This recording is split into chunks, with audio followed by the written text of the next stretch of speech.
while, probably in a few weeks that we've been doing this. But here I'm joined with Golden. And of course, if that sounds interesting, make sure to sit back, relax, enjoy the stream as I go set everything else up. And then I have Golden try to fill in the space whilst I'm doing everything else in between. But yeah, Golden, you could be heard. So if you want to start to introduce yourself with whatever you're comfortable with sharing, and yeah, we'll get started from there. Hello, everybody. I go by GoldenEagle. I will also let you know my actual name is Joy, so I will answer to either one. Name reveal? And sorry.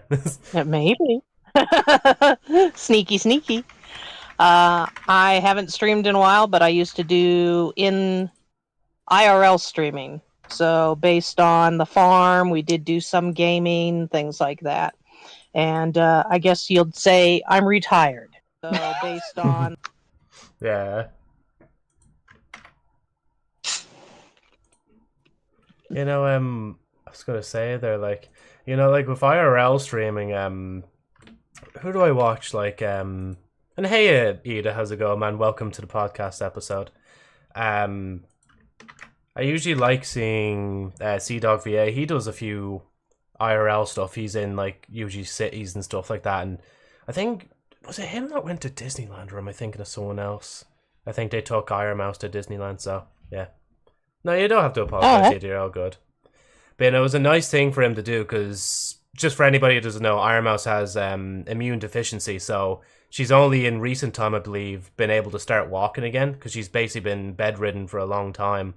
But basically him being able to do that live stream there and include her in that stream, it was a nice way of saying, oh look, you can still see Disneyland, but you don't actually have to be here in person.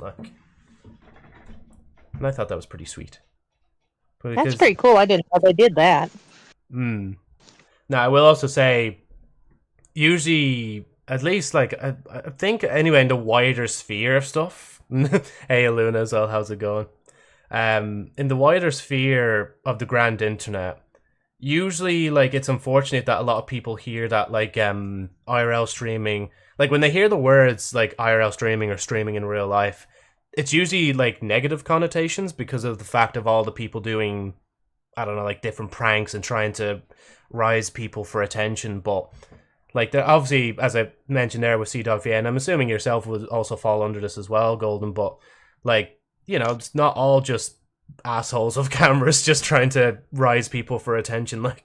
There's actual good IRL streamers and retired ones, as you said yourself. Yeah, no, we didn't do any rage bait or anything like that. Mine was how to or just farm life, or we even did animal ASMR, just wholesome stuff. For a while, we did some food reviews and toy reviews of things that we got sent, Ah, yeah. No, it is, with IRL streaming, it is an interesting perspective of especially because with you when you did your farming streams, it's an interesting kind of look into the actual day-to-day life of a farmer and taking care of different livestock is not the right word for animals. I don't know why I'm trying to be fancy saying it like that, but it's interesting, because of course, I know I live in Ireland and what is it, agriculture is meant to be big here, and I say I live in the middle of nowhere, but I've never really worked on a farm, so for someone like me and maybe a few other people, they'd be interested to look into that kind of lifestyle of what it's like to be a farmer and all that. All I've ever really heard is that there's usually very early wake up times and you're kind of constantly working and doing this, that, and the other, but yeah.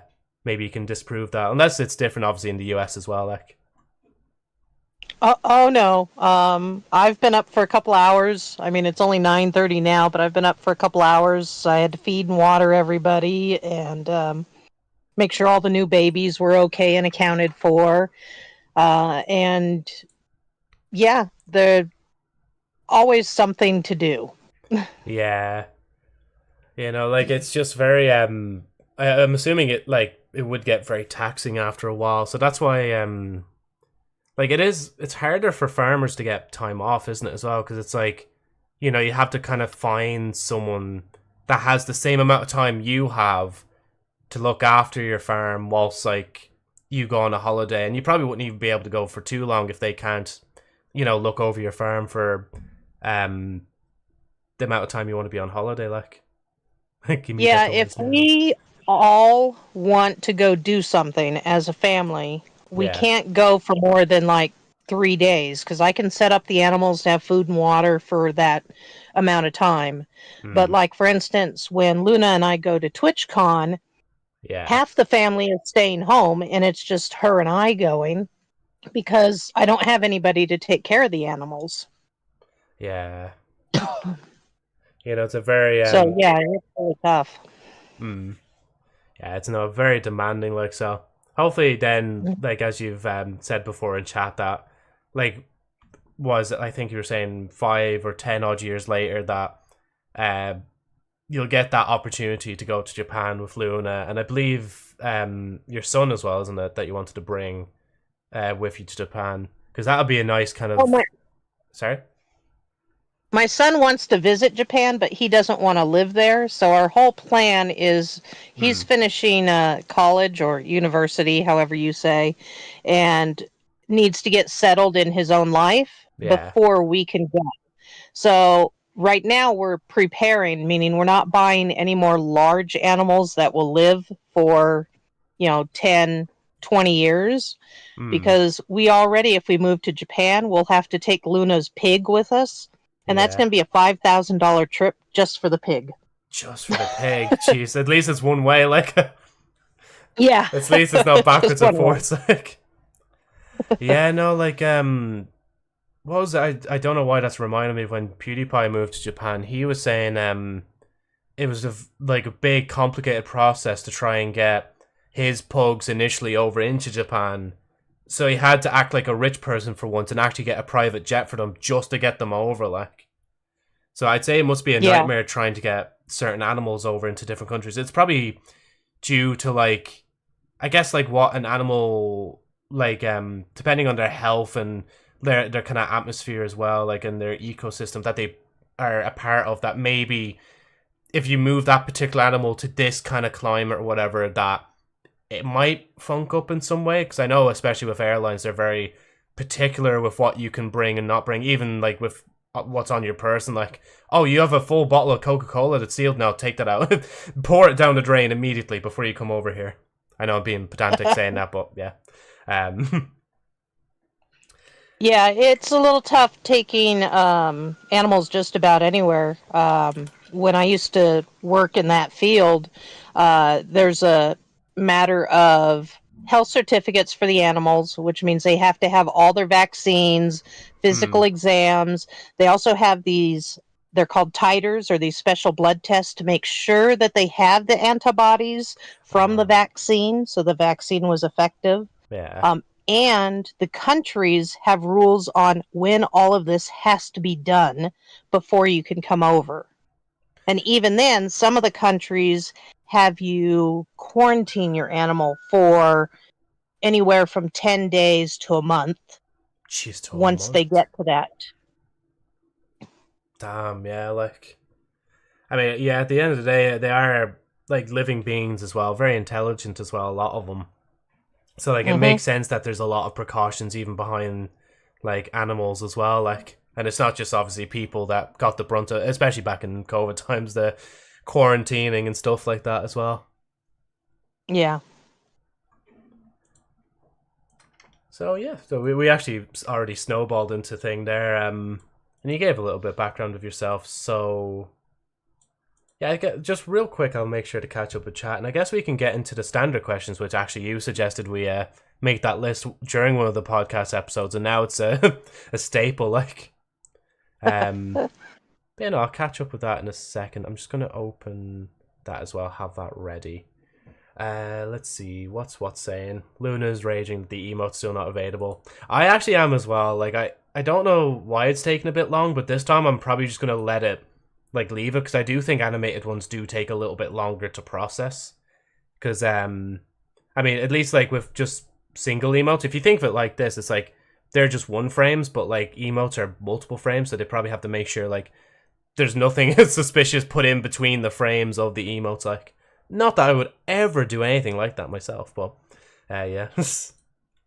That would Then actually kind of be funny. Now I gotta look at people's emotes to see if anybody has a hidden frame. yeah. It's like imagine I could just imagine even if we just take the pet creature emote that's taken its time to be introduced into the chat. Like imagine if somehow we managed to sneak in like the Among Us what was it, the twerking one or whatever, just in between, and Twitch are like, hey, wait, hold on, I think we've seen something in between there. Wait, you might need to re-review this one real quick, Joe. Oh, and I remember there actually just looking at the channel rewards. I did actually add another new alert for anybody curious. It's the I think I was editing an old video or something like that just to chop it up into content for the future, and I seen like one of the lines I said in the past was, "Oh, I've got to add like yeah as like an actual sound redeem in the future or sound alert at the time."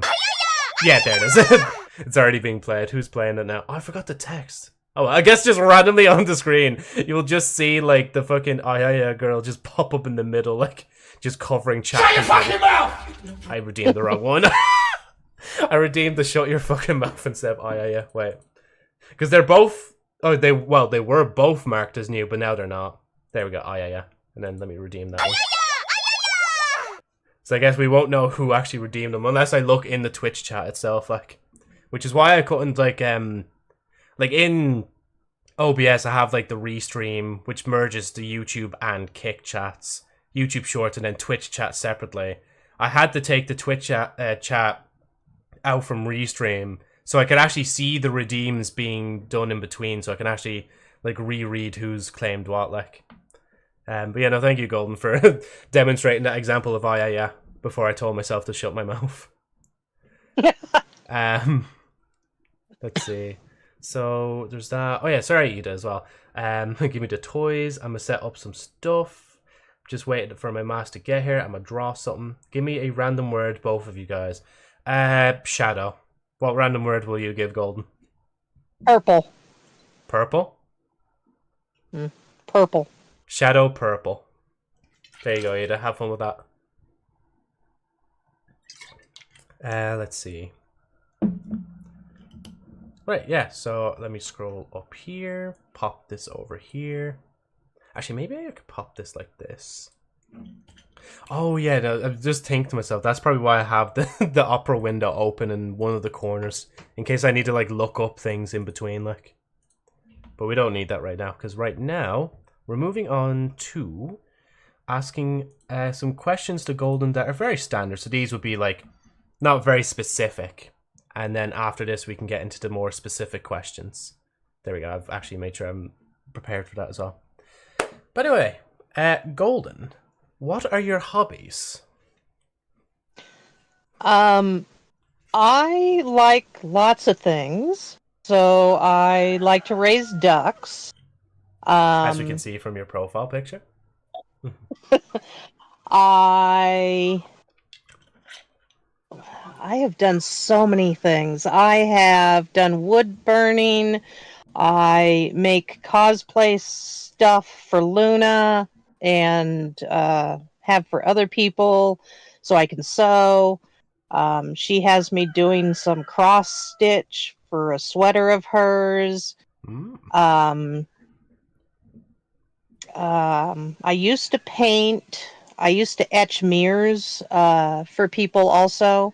That's basically where you cut out a design on a mirror, and then I would use a etching paste on it and then rinse it off. Let's see. Oh, so would that like so like when you use the etch paint, would that like leave a design in the mirror that you've marked out, like? Yeah, so you put down a contact paper. So you put down a sticky paper over the mirror. You cut out the portion that you want etched on the mirror. Yeah. And then you paint down the cream and you rinse it off. And then you pull off the contact paper. So everything that had the cream on it is now frosted. And everything else is just a regular mirror. So I've done like tigers and panthers and cheetahs. I did a whole wedding set for champagne goblets for a couple. Um, so there was lots of stuff. I learned how to do that in high school, and so I won a few awards in high school for etching. Fair play to you, And yeah. then yeah, and then when I went to college with my grandmother when I was in high school. I did photography, so I learned black and white photography. And my favorite part was my portfolio was taking pictures of graffiti, Mm. and then the photo would be black and white, but I would take photography pencils and paint in the graffiti. So it's a black and white Oh. photograph with some color added. Mm. And then horseback riding, I need to try that one swimming, day. And swimming, actually, as well. eating. Eating. Yeah, no, sorry, I So was just, Oh, no, sorry, go ahead. I was going to say, so I have a lot of things that I've done.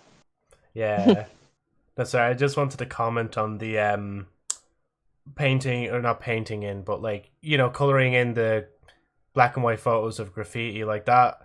Like, I love that kind of effect. Because I think, like, there's a few times in some games that I've played on stream that's kind of happened where, like, everything is either very bland colored or it's just, like, black and white.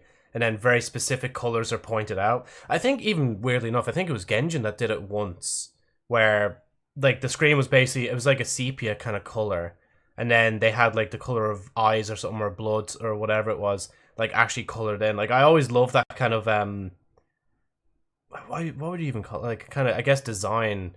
There's just something that it hits my head in like a nice way. It's like, oh yes, I like just the use of that color there, because it kind of like drowns out all the other colors. Like, okay, this color in particular is very important, and especially for like highlighting graffiti there as well. It's like it kind of like keeps your mind focused on like, yes, this is graffiti in front of you, and I don't know, it's just really cool. Just rambling, that's all. Yeah, no, I thought it was really cool. I kind of got the idea from, I used to see like greeting cards, and Yeah. they would be black and white photos with like two young children on it, and the children's cheeks would be painted, all blushy and red, and then the eyes were painted, but the rest of it was black and white. And I'm like, that's really cool. I think I can do Mm. something with that. Yeah, no, it is really like a really cool effect. I wonder, hold on, see, this is where the opera window comes in now. I'm gonna look up, see if there's an actual name for it. Under white photos with a pop of color. That's an interesting way of this. Oh, okay, yeah. So I guess the term I guess you can use, because when I was looking it up, I just put in black and white photos, and then it finished the rest saying with a pop of color. And it does like actually demonstrate exactly like the kind of design I believe we're talking about, where like most of the image is black and white and then there's a little bit of color. I'm gonna see if I could just grab this particular image for a minute. Actually, yeah, even that one will do. Let's see if we pop that on this main screen for a minute. Or not, maybe it won't. Maybe it won't appear. Where'd it go? Oh wait, is it because... Oh, it's because of the file type. Hold on. Very awkward that we can't just have PNG and thing like. Why Joe Vanta Black? Vanta Black? Is that like a character from a show? But yes, welcome, Oyster. I am interviewing. I say interviewing. I'm doing a podcast episode with Golden. Welcome, welcome. I see, that would be a really nice one if I can get that. It's a web. Oh no, never mind. This one actually shows up. Yeah, so like what I see on screen here, like the rest of it, like obviously it's meant to be like some form of flower or rose, but like they specifically only have like the red in, and obviously all the green and even the blue sky is all like grayed out, so it shows the like color in the photo. There's just something like that's really cool about it. I guess you can kind of say that's the same with like the shadow model as well, where the shadow model is like all the color from the original model is gone, and all that's really left is like, well, obviously I did stylize a bit by putting like white in my mouth and white on the glasses, But like obviously there's the orange eyes, and they've retained their kind of orange iris in my eyes that kind of retain that kind of color. But let me just throw that in the bin real quick before I forget to dump it. And then I'll hide this image. Hey Oyster, Vanta Black is the darkest color. Oh, is it? Yeah. It's a very black paint. Hey Golden, I asked for the shadow avatar Oyster. Ah, yish. Right. Sorry, let me... Where's my bits and bobs? Let me open them up again. There you go. Got the group back open. Right, so if you have nothing else to add, I'll move on to the next question. Yeah, go ahead. And actually, I was just seeing there from Ida, guys who want to have a remake of their YouTube profile. Me, please. Wait, hold on. Where's the Vine Boom? Not Vine Boom. Actually, no, Vine Boom would be fine. me, please. Actually, I do have the perfect one for you. I still have the duck sensor beep. I just love that I can just spam that, like. And of course, I have the clown one. So if I have a clown take, I could just instantly press it. But anyway, sorry, not to digress any further. So how did you find / how long have you known Joe? I do think I know this a little bit, but I'll let you take the question there. So I found Joe through Luna. Luna started looking for small streamers or just scrolling around, and she said, "Oh, I like this."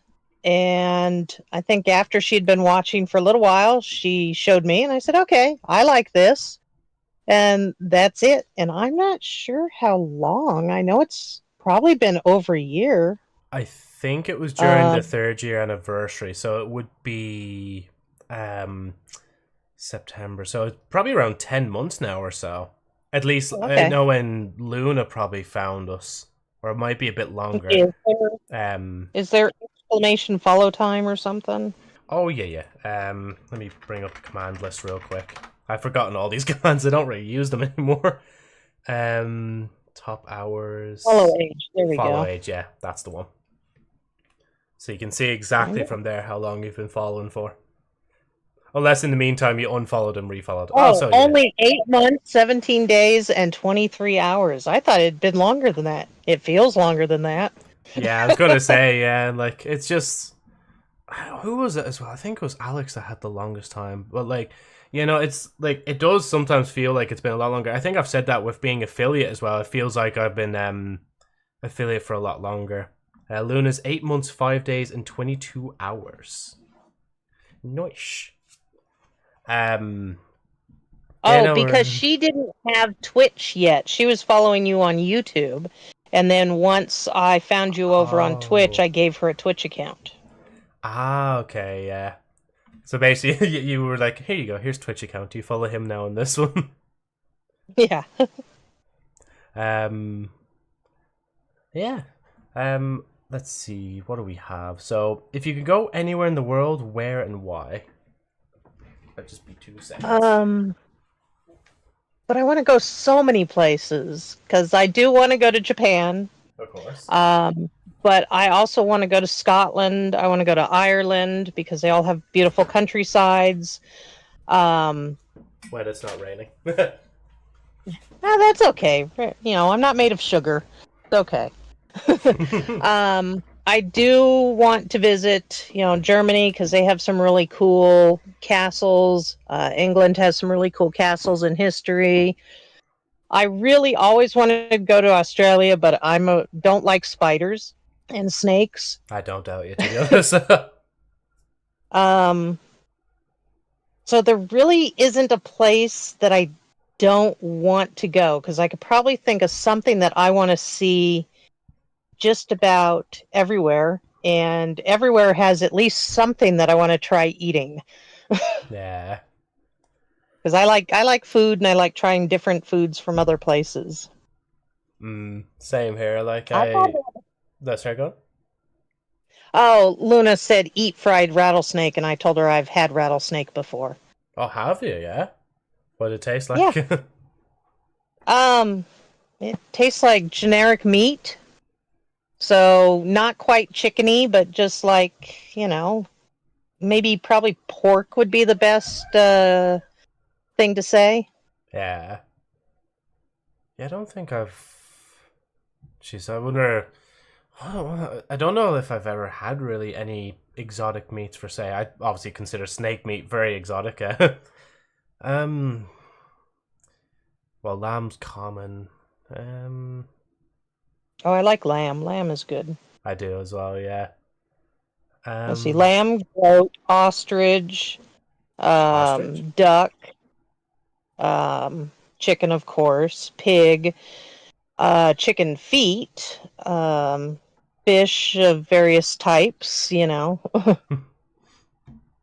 There's some like specialty ones that, of course, I haven't tried. Like, I'm not an Inuit and don't have any Inuit friends, so I haven't tried seal or whale, um, things like that. Yeah, I'd say, especially in that kind of department, like even if you did want to try them, they're probably a lot more.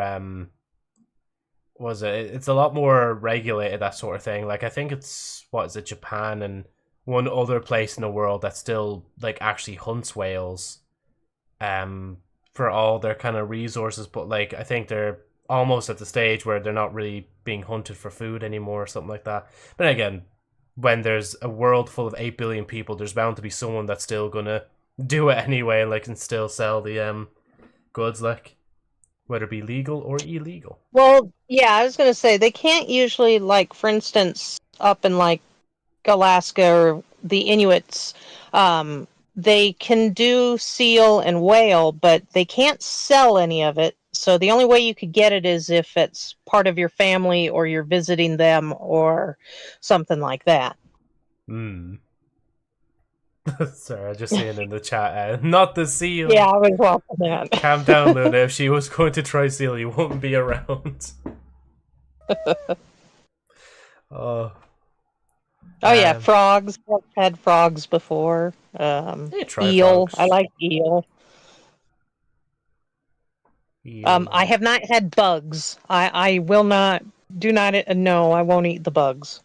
I think within my space of being a streamer, eventually I will probably buy some bugs and try them. I think it's inevitable at this stage. I will send you all the bugs. Oh Jesus Christ!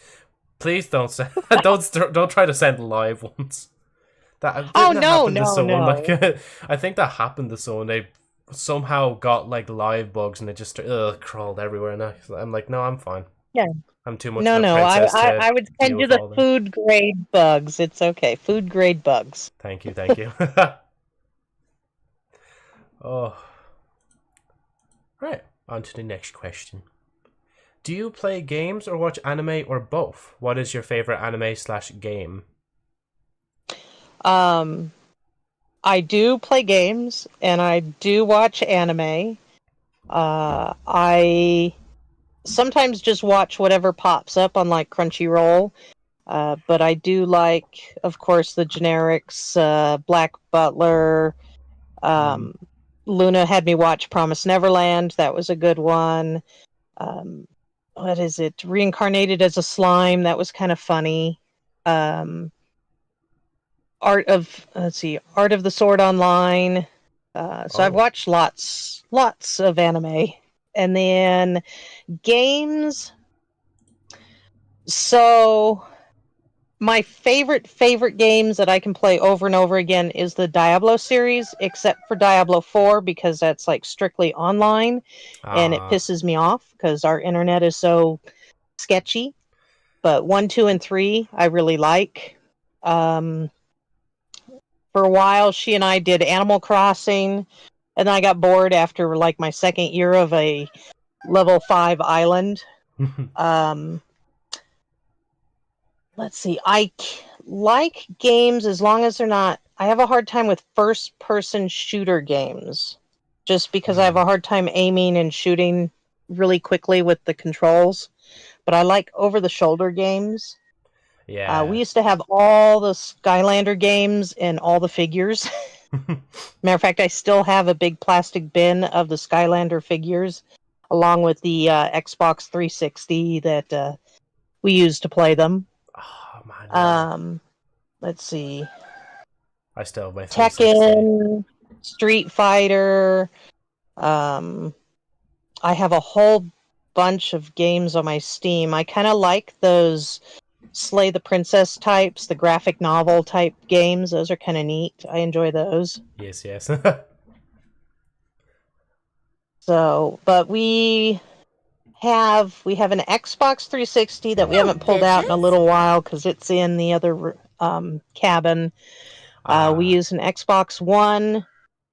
I have a Mac at the moment, so a MacBook, and then Nintendo Switch.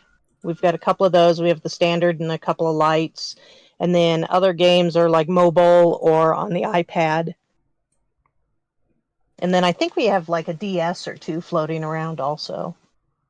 God, yeah, even the DS. I'm just thinking back. Like as I said there, the 360 I have in my storage box right now. It still works. It's just the tray doesn't come out, and I just haven't really gone to fix it because I'm mainly on computer nowadays anyway. But maybe one day, like if it ever warranted the reason to open it, but I don't know. It's there anyway. I don't. No, sorry, go. I had an issue. I had to replace the tray on ours too, but it works. We just I think it was whenever the Xbox One came out, I gave it to my son for Christmas, and then the 360 just went into the storage bin because our place is kind of small because we're in the middle of nowhere. So. Also, a fellow enjoyers of being in the middle of nowhere. And then I think I've said it before. I've had DSs before. It feels so weird when I think back that I actually bought a 3DS with like my confirmation money. When you live, was it when you're Christian, whichever like religion stuff. You do your communion, then your confirmation, and then you get a lot of money during that time. And for whatever reason, I bought a 3DS. It was fun at the time, and then a month later, I was like, I'm gonna trade it in and just get a different game for the Xbox. I didn't know. Yeah, I remember having the 3DS, and we had so many games, but I can't even remember all they were. Yeah, I know. I used to love the DSi, DSi Lite or whichever it was called at the time, and I loved it so much, but then this top screen just broke. It's like, well, guess it's just broke now. I guess I'm just not playing on this anymore. Very sad day. Oh, yeah, we also have a Nintendo Wii still, but I don't know if she still works because we haven't used her in a while. PlayStation 2. Oh, my all-time favorite game, if you ever have a PS2 and you can play it, is Gauntlet Dark Legacy. And I used to play that in the arcade, and then I found out it was available on the PS2, and so I had to buy a PS2 and the game just so that I could have them. Just looking up a few bits there now of Gauntlet. Like the actual box art gives me vibes of like the games at the time. I even see an Xbox copy of the game there as well. I'm like, yeah, no, that fits pretty well. Like, I have an Xbox copy now? I did not know that. Yeah, no, I see. I just looked up on Google. There's a GameCube one. There's an Xbox version. And obviously, as you said, there's PlayStation 2. There's a PlayStation 2 cover I'm seeing right now. But guaranteed. I mean, like if we had that game at the time ourselves, we probably would have played it because, especially back then, like when we initially got our original Xbox, that's kind of where we started with gaming.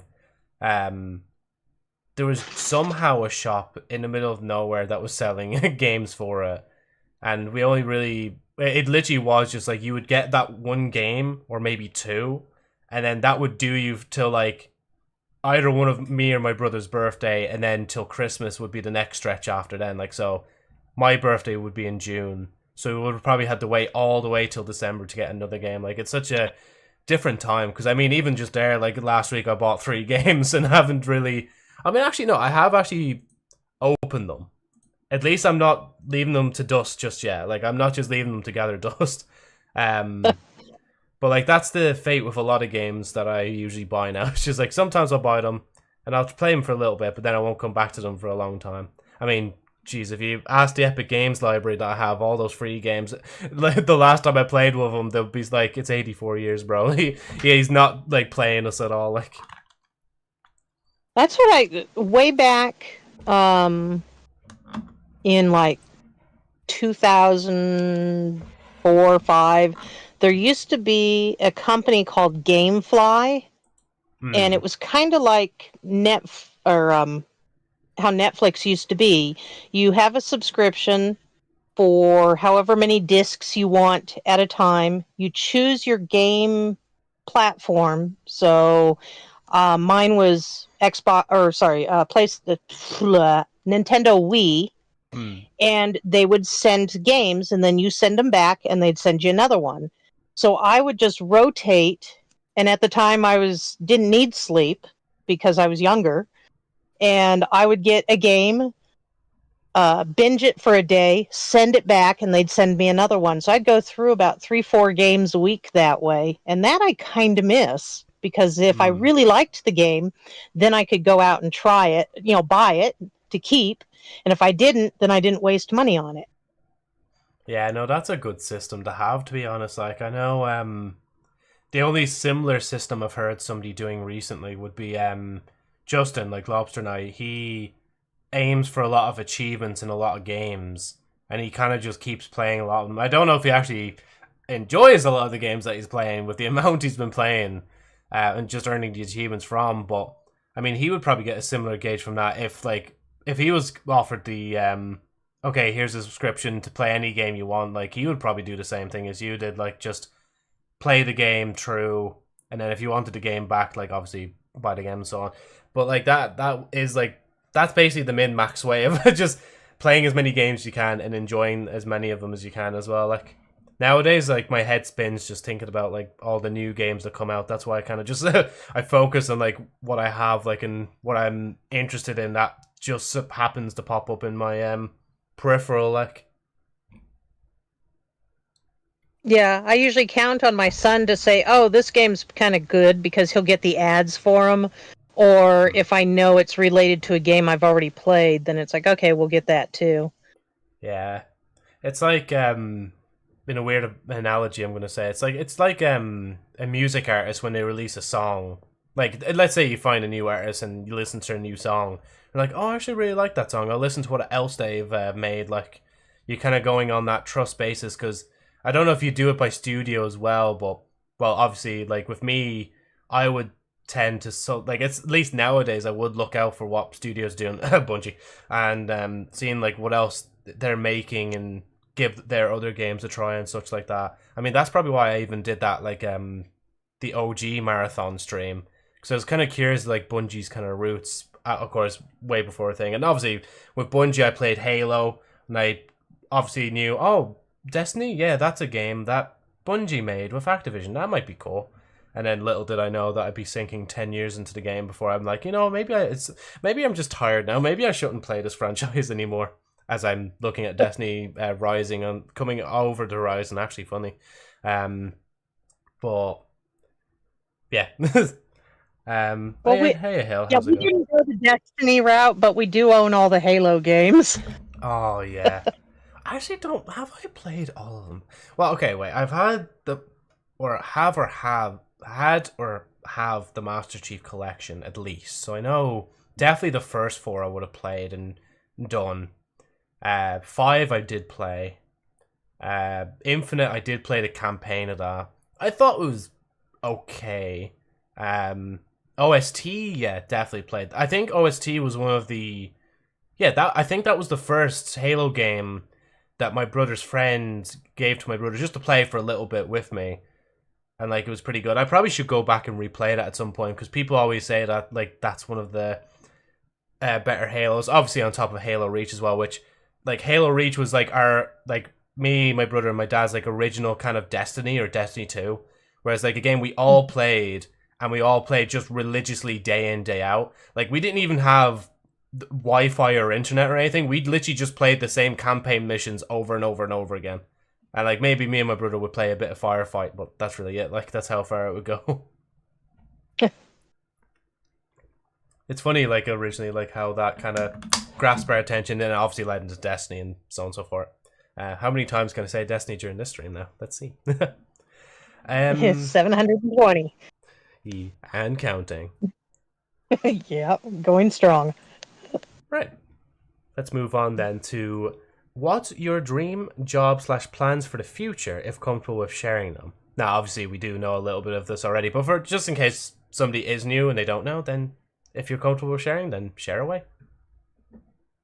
I would like to open a duck cafe. It does not mean we're going to serve ducks. It means that it would be duck themed.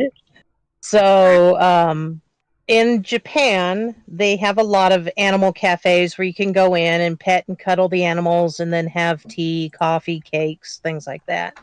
So I would like to do that. Centered, although Luna doesn't think it'll catch on because everybody likes, the cute little small call ducks, but I love Muscovy ducks because they're very personable, they're very friendly, you can train them. So I want to have a Muscovy duck-themed cafe in Japan. Oh, yeah. Sorry, again, I'm pulling up reference. I have, like, Johnny, pull up the reference image there for me on Muscovy ducks. I'm looking at them now. As you said, they're meant to be very friendly, like. But I'd say it will do well. I mean, again, Sea Dog V, he went to I think it was a capybara, or it might have been abroad in Japan, one of them. But they went to, like, a capybara cafe. I was like, that's actually really cute. Like, hold on, a capi... Yeah, there's a capybara cafe. I think there's an otter cafe, a mini pig cafe, cat cafes, corgi cafes, an owl cafe. Oh. But I also have a friend who's a real estate agent in Japan, and he specializes in selling the abandoned houses that are kind of countryside-ish. And so our other thought, too, is to get a house to live in and then get a second one to do like a rental or Airbnb type situation. Because Japan is relatively small, so what's funny is their idea of out in the country is like a 10-minute walk away from the closest train station to go to, Tokyo, which is 30 minutes away by train. Yeah. God, that's mad to think about, like. Sorry, I'm just trying to picture that, like, because even for myself to get to a train station, obviously without doxing too much about myself, like, it's not really a short journey, let's just say that much. I can't just go 10 minutes and be like, oh, look, there's a train. Oh, yeah, my closest train here, and it's not even like a train or a subway. This is the main train that takes you, like, all the way down to California or all the way across the coast, the Amtrak train. That's like an hour and a half from us. Yeah. Because I know I've seen some video recommended to me before about, Europe's trains are so much better than America in this. And then I think I looked at Ireland and, like, Ireland's not doing too hot either, to be honest. Like, Ireland's not quite there either. I mean, it's... Let's just say, like, it was better... Well, literally, this map is saying 100 years ago. Basically, 100 years ago, it's better than it is now. Because a lot of them... I've been to some... Actually, the one I've been to in recent time... half of it's been probably closed for, like, half a decade. Like, the other half is just not used. Because it's just not really... I don't know, like, they don't really, if you don't live, like, in the, basically, if you don't live in Dublin, then there's not a lot of infrastructure, even in terms of buses. Like, you kind of have to go out of your way in some areas to actually get a bus. Like, it's only every few years that they actually start introducing, like, new bus routes and train routes and stuff like that. Very sad to see, but... At the same time, that's why I have a car. That's why I have a car now, so I don't have to worry about that anymore. But again, it's still so sad though, like, that a lot of people can't just go out their door and be like, oh, in town there's this bus I can take and it goes to here and so on and so forth. Yeah, they just recently. So where I live, my closest town, which is only like 200 people, is 26 miles away. And they just recently, within the last 6 months, finally have a bus that comes out to the town once a week to go back to the main town, which is an hour and a half away, for people to do shopping. So that a lot of people were very happy with that, to finally be able to at least once a week get out and go shopping without having to count on friends for a ride or something. Gee, I know that's mad. Like, I don't think, like, I know I went on a little bit of a rant of the Irish one, but just once a week, like, just to pop out again, And at it's really, least. Sorry, go on. yeah, it's really fast too, because you have to be down to catch the bus at, I think it's somewhere around, let's say, 8 o'clock in the morning. Yeah. And then by the time you get to town, after it makes all its stops, you have 2 hours to get your stuff done before you have to catch the bus back. God, yeah. So you're feeling like you're on a time pressure as well, like when you do take that bus, like. Yeah. Well, and for instance, so both of my kids did homeschooling because where we live, there is a bus that would come pick them up about 9 miles down the road, but it would pick them up for school at 5:30 in the morning because of all the stops they would have to make and how far away the school is. And then after school, they wouldn't get dropped off until 5:30 at night. So it's like, no, that's too many hours to be gone and having little to no sleep. So Yeah, that's like a lot of waiting around, like, and having to get up early for that as well. Like, I mean, I don't doubt you for that at that point to get like both of them homeschooled, because what other option do you really have other than just having to wait a lot? Again, relating back to me now in the car, like, I just started to just not really like waiting around for like buses and stuff like that, and always feeling like I have to be like on a time pressure to always get the bus or I'll miss it. And then, like, at least in my case, it's not as bad. I only had to wait like another hour for that bus, but I know for a fact if I miss the bus and I have to wait another hour for the next one, I am probably going to go to a shop and I'm probably going to buy something, like, just to fill in the blank time in between. Because I try not to use, like, I try not to watch videos on my phone whilst I'm out and about, and I try not, obviously, to doom scroll if I can as well whilst I'm outside. Like, whilst I'm outside, I try to be as outside as I can before I go into a shop and probably buy something. Yeah, no, like, I understand, though, like, that kind of, like, waiting around. Like, again, that's why, like, I'm so glad when I leave work, I'm like, I can just go straight into my car and I can get straight home. It doesn't have to be on time. I don't have to be early or late. I can just take it as I can and go from there, like. Spin. Sorry, I seen the spinning emotes. well, the bus, I guess I don't think you guys don't have the yellow school buses over there. So the bus that they would pick them up is specific for the school district. So if they missed the bus, you don't go to school that day. Yeah, as well as that, like, and especially for a school setting, like, to miss a day just because you couldn't get the bus on time. So I do have kind of a funny story about that. So growing up, I lived in what's called the Bay Area. It's in like California. And I grew up with my grandmother, my grandpa, my cousin, he was a year younger than me, and myself. And we used to have to walk from my grandmother's house up the road about half mile to catch the bus to go to school. Well, my cousin would always go, "Hey, I've got a shortcut." And we would miss that bus at least once a week and piss off my grandmother so much. So then we'd have to spend the day on our room because we couldn't obviously make the bus in time. So we'd have to be punished. Yeah. God, yeah, I wonder, like that shortcut, like, I mean, it mustn't have been really a shortcut if you kept missing the bus all the time. I say, oh no, it was a joke among us. Anytime he said, "I know a shortcut," or "Let's take the shortcut," No such thing. It never would work. Yeah. Joe Ban Lab. I just read what Lab said there as well. Grandma would come out with a double barrel. Um, then I'm just She trying had to a think of 22, not a double barrel, but okay. Of course, America.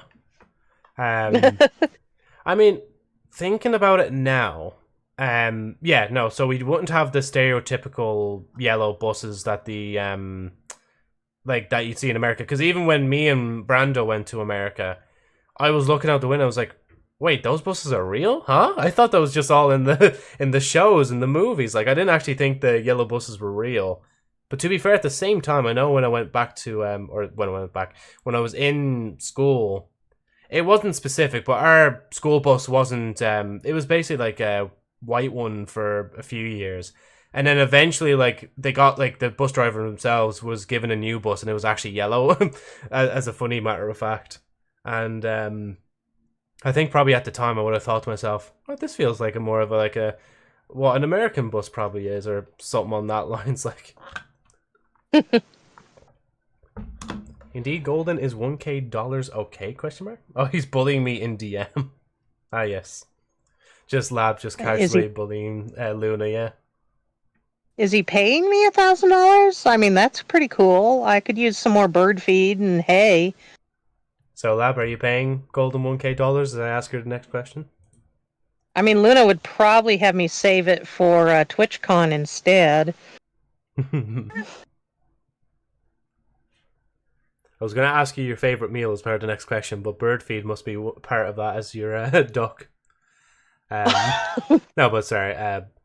So yeah, next question is, what's your favorite meal and least favorite too? Question mark.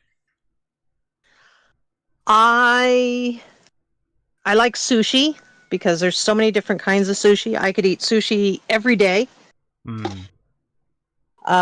Least favorite. I do not like raw spinach. Understandable, to be honest. Yeah, actually, like I can't remember if it was spinach or if it was some other green leaves.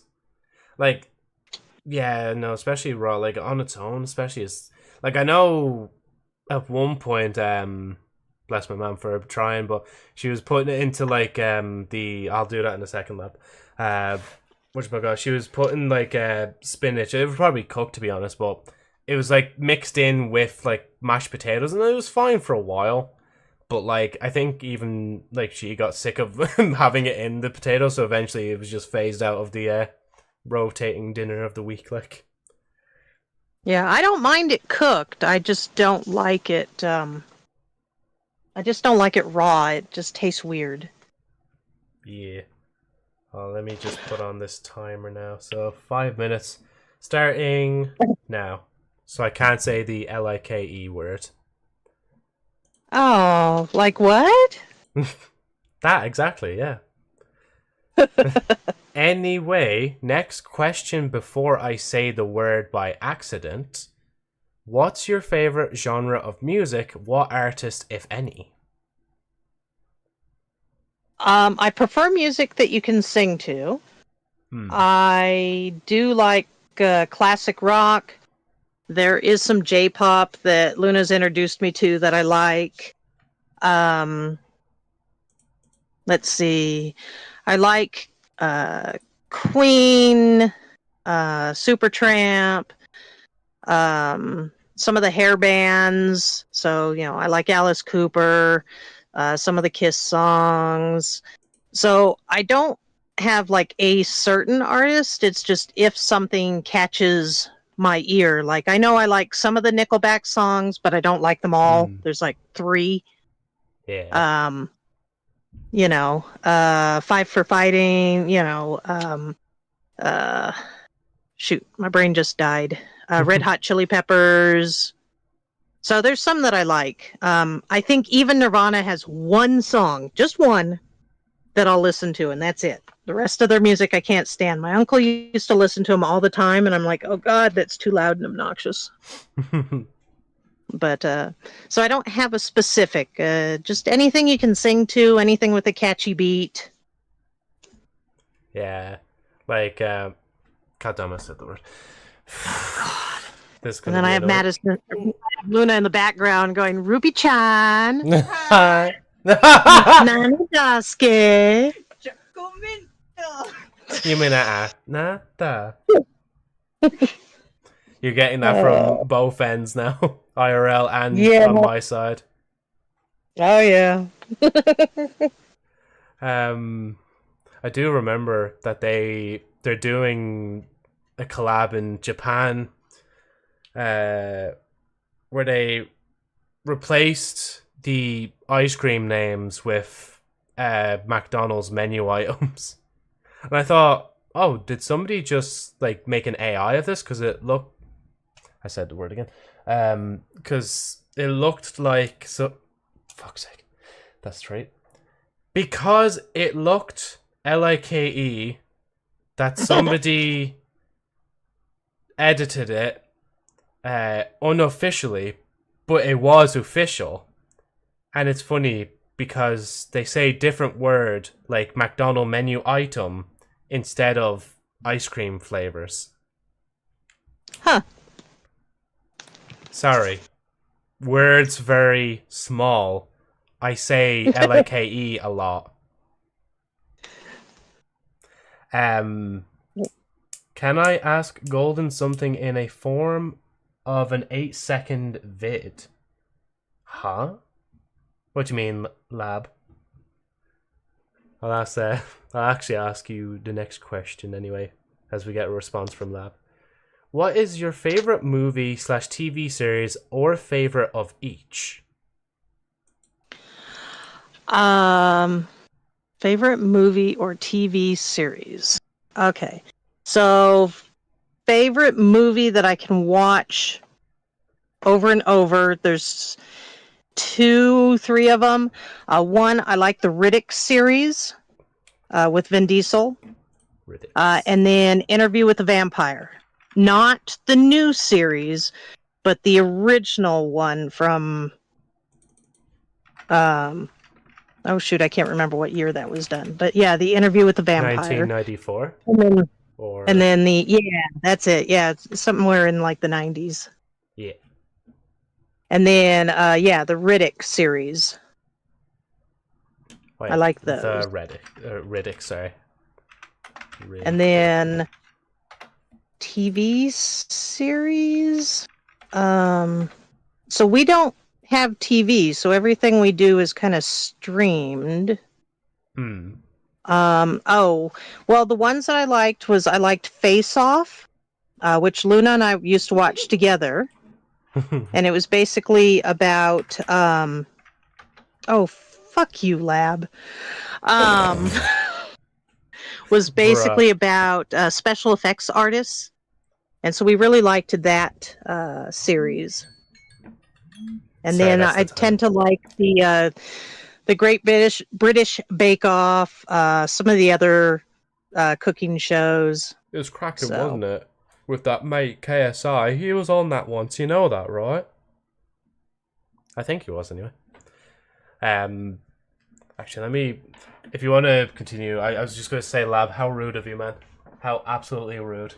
And I'll just click this video real quick. Considering I graduated high school in 93.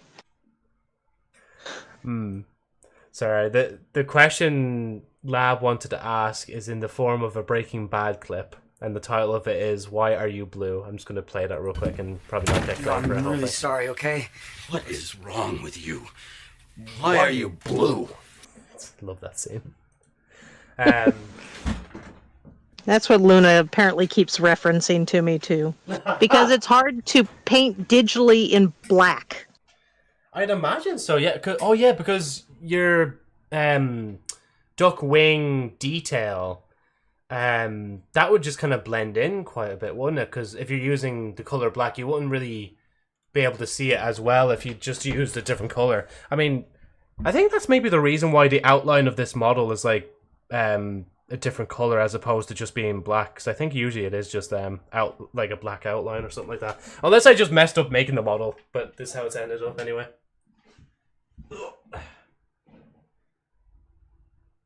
1, 2,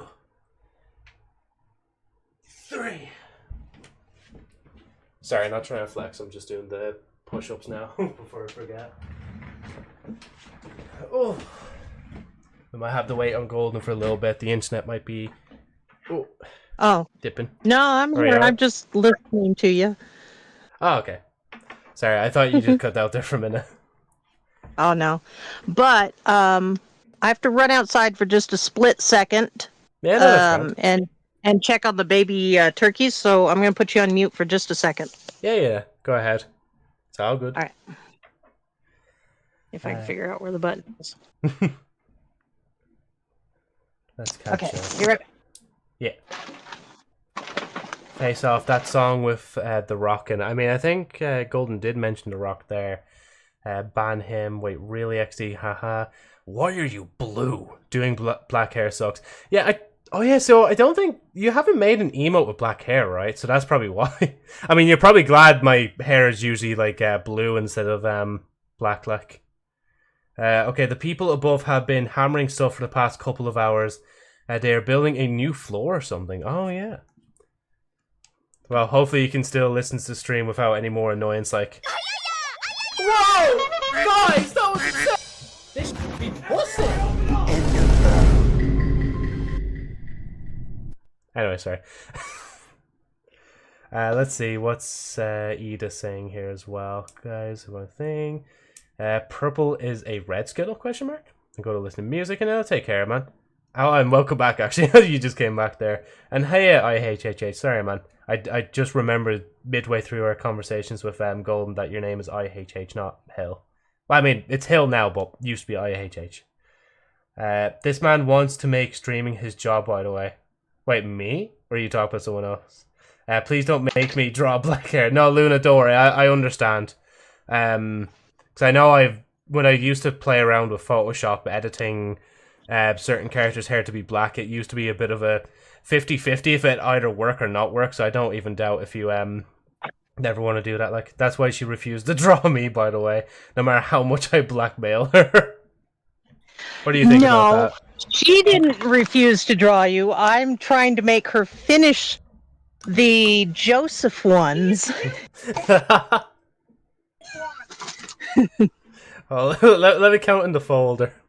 How much do I have in the folder right now for emotes? Not enough. She has a lot of started ones, but she needs to finish them. Yeah.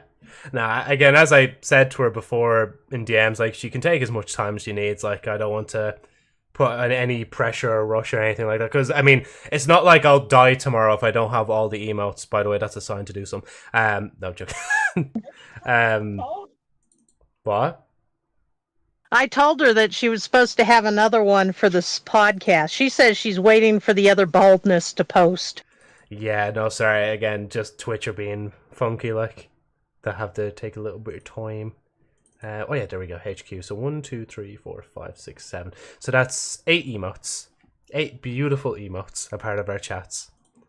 Whether it be in the Discord or not. Actually, I did realize because I don't have Nitro anymore, I can't use the... I can use the sticker of the bald head pattern, but I can't like actually use the emotes. Which is so weird because I'm the one that submitted that as well. Twitch, or not Twitch, Discord Nitro be... It's a weird thing. I think I'm fine without it anyway. Like, I don't need another subscription that I need to keep in. Well, I mean, I don't even keep it in the back of my head. I just write it on the board. It's not really for me. Yes, causing family chaos since... Oh, Jesus, man. You don't need to say that about poor Golden. Lab, you're trouble, lol. Oh, wait, no, you're dead. Yeah, no, take care, man, Oyster, as well. And safe driving, as Golden says there, like. If you pick what the fuck you want, I can draw you, Lap. Never mentioned Golden. I was talking about me. About you? Anyway, sorry. Right. Let's get back on track. So we were mentioning TV series. The next one, I think you might have even mentioned this before in one of the previous podcast episodes, but if you could have a superpower, what would it be? So I would do teleportation, and here's why. Yeah. Most people will do like time travel, but the way I see the time travel is like the time machine from, what is that, Orson Welles or whatever, where you're stuck in one place and you can go back and forth. But I figured if I can teleport and I could picture the when along with the where, then I could even teleport back and forth in time. Oh. And how I got that idea is there's a series of books that I really liked called the Dragon Rider series by Anne McCaffrey.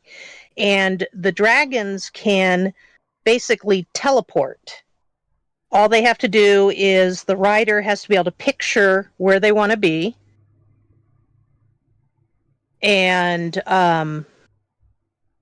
they can go to that place. Did I lose you? No, I'm thinking Okay, there. okay. My phone beeped on me, so I thought it had disconnected the call. It did seem like it there for a minute, but no, as you said, just give it a little time and you kicked back in, so you're all good. So I figured with teleportation, if you can picture the where, you can even picture the when. So whether you wanted to go way back, you could always use star charts and where the stars are located and go to the when that you wanted to go, along with the where. Jeez, yeah, no, you've really... Fucking hell, you've thought that through quite a bit, like... I am a nerd, so I think of things like that. Fair enough, yeah. I was just... Yeah, so in particular with the time travel, assuming that's more of like just... If you were just still and then you can only go back to forwards from there, but if you were able to just teleport and time was a factor of that, then I mean, you're basically getting both those kind of powers in one, even if unintentionally, like. Yeah. Yeah, no, that's what I think. I think that time travel would just be a side effect of teleportation. Yeah. Because if I screwed up and let's say I wanted to teleport to your house, let's say I knew what your house looked like, but I didn't think of the time that I wanted to teleport to you. So maybe instead of being there right now, I show up and it's, bright and sunny like it is at my house. So, it's not, I show up in the afternoon at your house instead of 5 o'clock at night.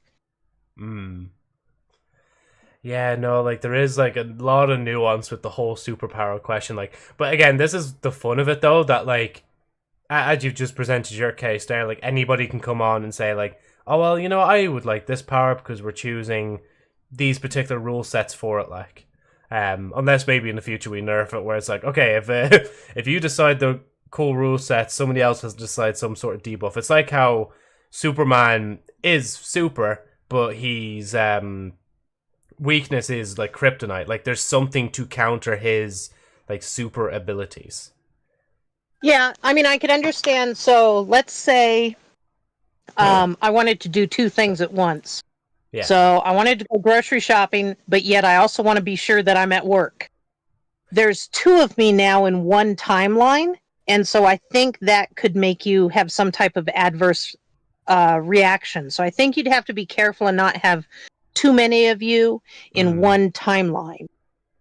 Yeah, because there was a theory, or not a theory, it's probably in one of the old cartoons I watched before, that's like there was lines mentioned of it, they were tackling time travel, and like what stuck with me was like, we have to be careful when we're time traveling and stuff like that, because if you bump in, like if you go back in time and you bump into your old self back in time, then the like their kind of theory for the show, at least for when they were tackling it, is like, well, your present atoms and molecules and whatever else is going back in time, and those same molecules are there at the same time, so when they collide, something big and bad happens, like, I don't know, universe explodes or implodes or whatever, like. Oh, like the whole used to be if you touch your doppelganger or something.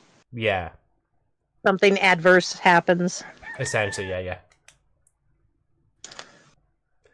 Yeah, I do have to mention the out loud, as Lab's just saying there about, so essentially Golden has been listening to us go, teleportation, time travel, teleportation, time travel, for the past few podcasts, and did the playground rules of, I have everything. Has anybody mentioned the superpower of being an omnipotent being or whatever it is? Like, well, actually, I mean, omnipotent doesn't really necessarily mean certain. I don't. Anyway, I'm not even going to go into that myself. I'm going to move on before it turns into even more of a conversation like omnipotent Lamau. Right. So, what's a funny / embarrassing story you can share, if any? As I keep being reminded by my kids, what's funny to me apparently isn't funny to anybody else. But let's see.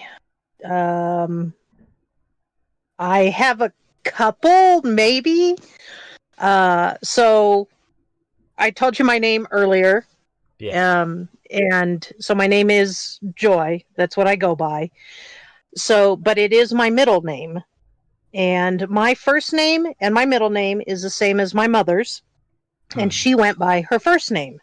So growing up, I was always Joy. So that when I started school in 2nd grade and the teacher was calling roll, I never answered because I didn't know that was my name. Because she did first names. But, so when I was a vet tech for many years, I kept being told by my subordinates that me being named Joy is like a Rottweiler being named Fifi. Because I'm not a joyous bumblebee, as the receptionist would say to me. But, so I always thought that was kind of funny that, you know, I have this name that people think is the anti of who I actually am. Let's see. And then one day when I was at work, because I do, you know, part-time at a gas station just for extra Luna spending money. And one day I was out because in our state, you used to have to pump gas for people. They couldn't do it themselves. And I was walking back into, I was jogging back into the station and I caught my foot on, it's like a little step up where the pump is, and tripped. And I've done martial arts for many years. So what I did was I rolled, stood up, and kept going. And the person in the car is like, "Are you okay?" And I turned around and I go, "You saw nothing?" And I kept going. But I bruised my knee very nicely. Oof, yeah. But it was very embarrassing that, one, it was caught on camera, so my boss saw it later, and when I called him to give him closing numbers, he's like, "You okay?" I'm like, "Yeah, I'm fine. You saw nothing." And then the customer saw it too. I'm like, "No, we'll just laugh and pretend it didn't happen." And hey, Zia, man, how's it going? What was I gonna say? Yeah, no, so with the pumps, like, yeah, I think, like, no matter how long, like, even when my dad used to fill up his car, he used to do it himself. Like, obviously I do that myself now as well, because we don't really, I think it's more so, especially, well, maybe it mightn't even be that, but it's just like, I guess it's like not really a thing where somebody actually comes out to serve you. If anything, I know in Ireland there's some gas stations, as you may say, that are literally automated now. So literally you just go up to them, you fill your car, and like I think you could just like tap your card or something on the actual pump itself, pay for it, and then go straight off. You don't even see a single person. You don't actually go into a little shop to, you know, get maybe a newspaper or bread or milk or whatever inside as well. It's literally just like you just like pop in, fill the car, tap the card, and then off you go as well. Like, so it's very opposite direction. Like, well, so a lot of the gas stations have little mini marts that are next to them, little convenience stores. yeah. You don't have to go in because most of the stations have, like you said, you can use your card outside on the pump, tap your card, put your card in, however you want to do it. If you have a card that's not accepted or you have cash, then you can go inside the mini mart and pay them and say, "Hey, I want to put $20 on pump number 3," and then they'll set up the pump for you to pump yourself. So in Oregon and New Jersey, for until about 2.5 years ago, were the only states where you could not pump your own gas. And Oregon did it mainly so that they would create jobs, because if you have a gas attendant, that's someone who's being paid to do a job. And then 2.5 years ago, they decided that they don't have to, you can pump your own gas now, which is fine because I prefer to do it myself anyway. But if, like for our station, even though you can pump your own gas, we have to have someone who is there and available to pump for you if you either don't know how, because I get a lot of 80-plus-year-old people who have never pumped their own gas and don't know how to do it. Or I do get people who are disabled or handicapped, and it's really hard for them to get in and out of their car to pump their own gas. Or for any reason at all, technically. They don't have to say, oh, I'm handicapped. They just say, could you pump my own gas? And I have to say yes. Sometimes when I'm there by myself, it's just a matter of, hey, let me check this person out in the store first, and I'll be right out and pump your gas for you. Yeah. Because otherwise a station could be fined. They can either say, no, you can't pump your own gas, but they're not allowed to say, no, the whole station is self-serve. They have to at least have one pump where somebody will help you. Yeah. And it does make sense in that kind of way to make sure somebody's doing something as well. So I was trying to think, what else? Oh, yeah, no, sorry, I was just reading as well. Zeno said something, ad glitch Joe, stream sound playing with ad, and when ad ends, sound echoes? Does it? Oh, let me just check the stream real quick. And when ad ends, sound echoes? Does it? Oh, let me just check the stream real quick. Is it going to catch up eventually? When ad ends, sound... Yeah, so it's fine now, but that must be just a weird thing with ads. See, like, I don't really know, because, as I said, I'm a tier 3 sub to myself automatically, because Twitch just gave me a tier 3 sub to myself for a lifetime. Unless, actually, maybe if I just open it in a private tab real quick. Let me see. If I just open this. Well, isn't Zeno subbed? Zeno... oh, yeah, wait, actually. Maybe if I just... Wait. Okay, oh, no, they're hold VIP. on. Okay, we'll fix that. No, will we fix it? Yeah, we'll fix it. I like money. No, no, I'm fixing it. It's fixed. But the ad glitch, so... I'm just trying to think of that, though. So that must be just a weird thing when the ad plays, because... Just... Thanks, Golden, as well, for gifting Zeno a gifted tier sub. Jeez, my English. Because I'm just trying to think at the same time. Yippee! Hold on. Where's Yippee? It's really weird. So I have never been able to do more than a tier 1 like sub for myself on anybody's platform. Supposedly, you can just go to where you subscribe and upgrade your subscription. But I've never had that option available on anybody who I follow or sub to. Yippee! No worries, Zeno. It's strange, because I wanted to, like, up to do, like, a tier 2, 2, or 3 for a couple of people, and it never, ever have I been given the option.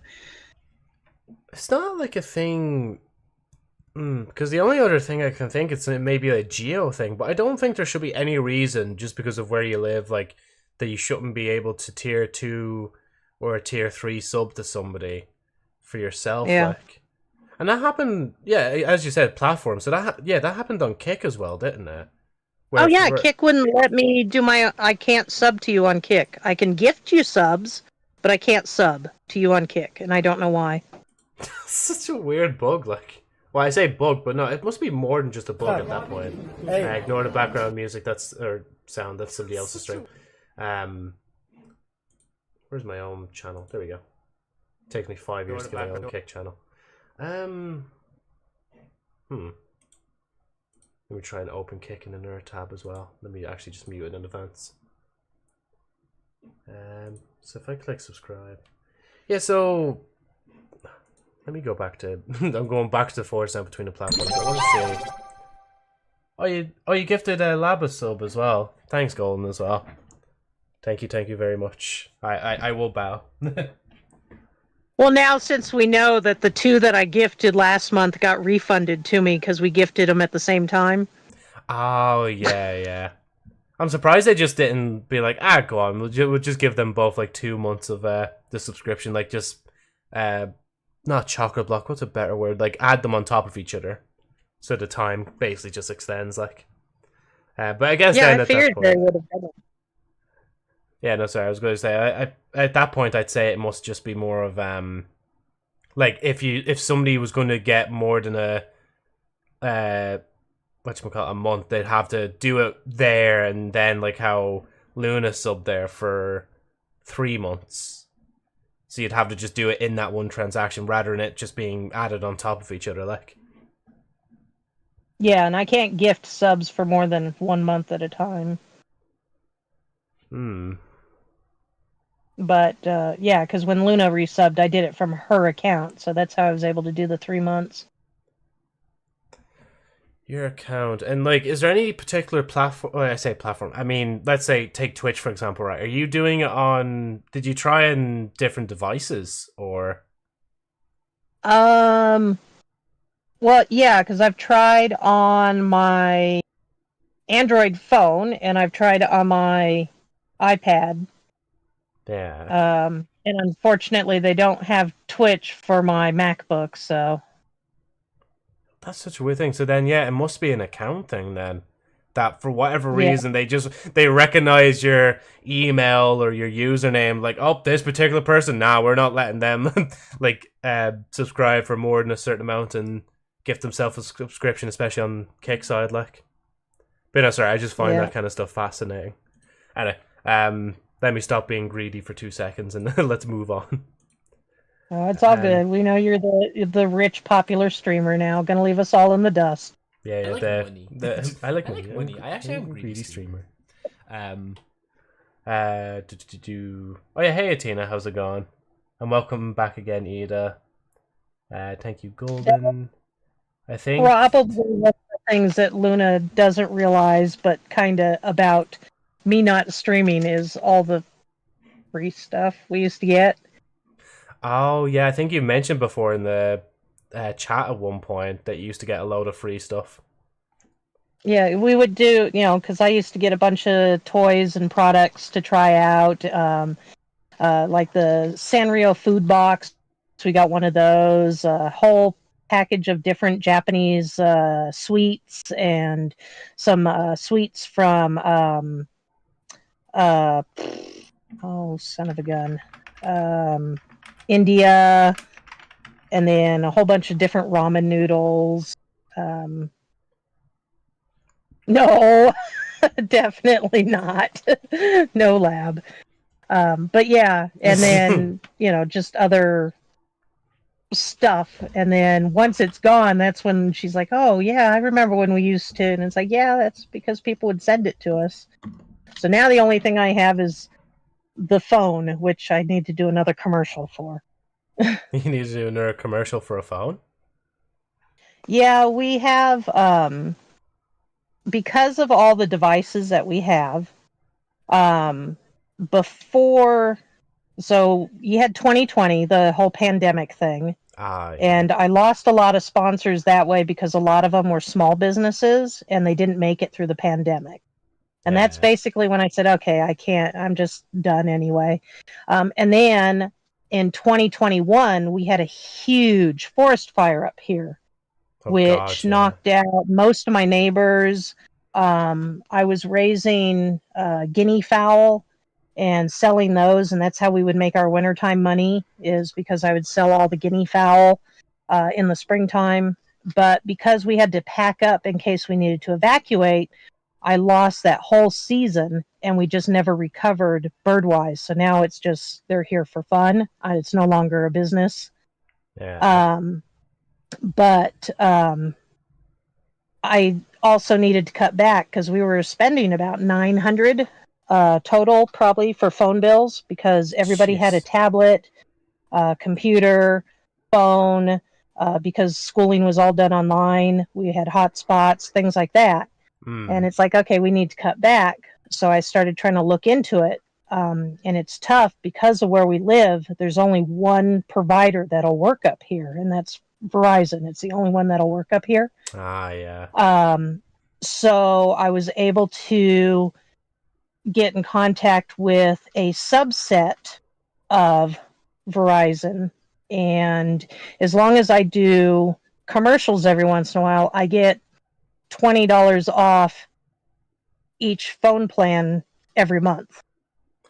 So instead of paying, $30 a month, I'm only paying $10 a month. It's nice anyway to get at least a little bit of a discount off. But as Zeno says there, actually, have you thought of like Starlink? Have you looked into the price of Starlink? That is so expensive here. Oh, is it actually? Oh, what's really fun is I have a picture. I'll have to see if I can find it of the Starlink satellites going overhead our house every year. I think in August they go overhead, and I think I have a picture of them from last year. I always thought they were a cheaper option, no? Or maybe I was looking at something else. At least not for where I live. They're not a cheaper option. Starlink prices. Plus, you also have to remember, Zeno, I'm what's called off-grid. And what that means is I am not connected to any city power, city water, or city sewer. Everything power-wise, we have solar panels or generator.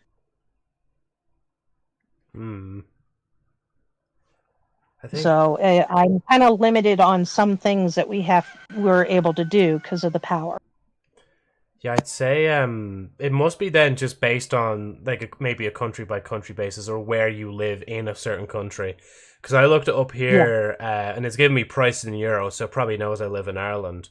It's saying like residential best for household, key features, so unlimited data, fixed location, monthly service plans, so 35 a month or 50 euro a month for so wait, there's residential light, sorry, that's 35 a month, and then residential in general is just 50 a month, which even for me is like, I mean, we're only paying probably around 35, I believe it is.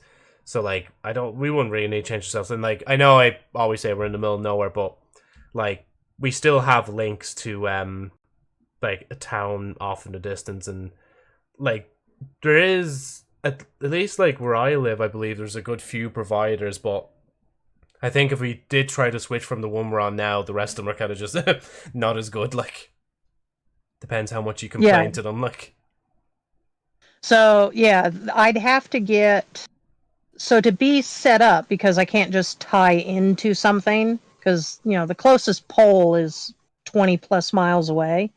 And nobody has the money to do that. You have to do a satellite dish to be able to pick it up. And, so it's not one of their like free hookups. And it was going to be like $500 just to get the equipment. Yeah, and then I can't remember what they were going to charge monthly. So, but yeah. Yeah. Yeah, you're very fortunate, Zeno. Yeah. Easy access. The thing I miss most about where we live is the lack of ethnic diversity in food. There is, because the closest restaurant, like I said, is an hour and a half away. So you can't just go, hey, let's go out and have dinner. We have like 20 Mexican restaurants, maybe 5 what you call American diners, 1 or 2 quote Italian places. One really is horrible. 1 new Indian restaurant, which is amazing, except they always get my order wrong. And there you go. That's and a couple of Japanese places, and that's it. No Filipino, no, Korean, no ramen shops. Yeah, I mean, yeah, no, you still have to travel far for those as well, like, just to get to them, don't you, like? Oh, yeah. Well, that's... So, like, I've already got a list started for when we go to TwitchCon and on our drive down to TwitchCon on where we can stop to eat in places that we like. So like a Korean barbecue place, a hot pot place, things like that. Yeah, no. So if Oyster's listening, he better not mess with our food list and just suck it up and deal with the tasty spices. Me hearing spice as a white man is making me tremble. I'm like, oh, I can't handle the spices. I do want to though, but like, I am very white, as they might say. I'm a baby when it comes to spice stuff. But again, one day I'll get there where I'm very used to very seasoned and spiced dishes. I mean, you've probably seen a lot of British memes about British slop meals and stuff like that. And unironically, I would think in the back of my head, actually, that does look banging. That does look banging, to be fair. Like,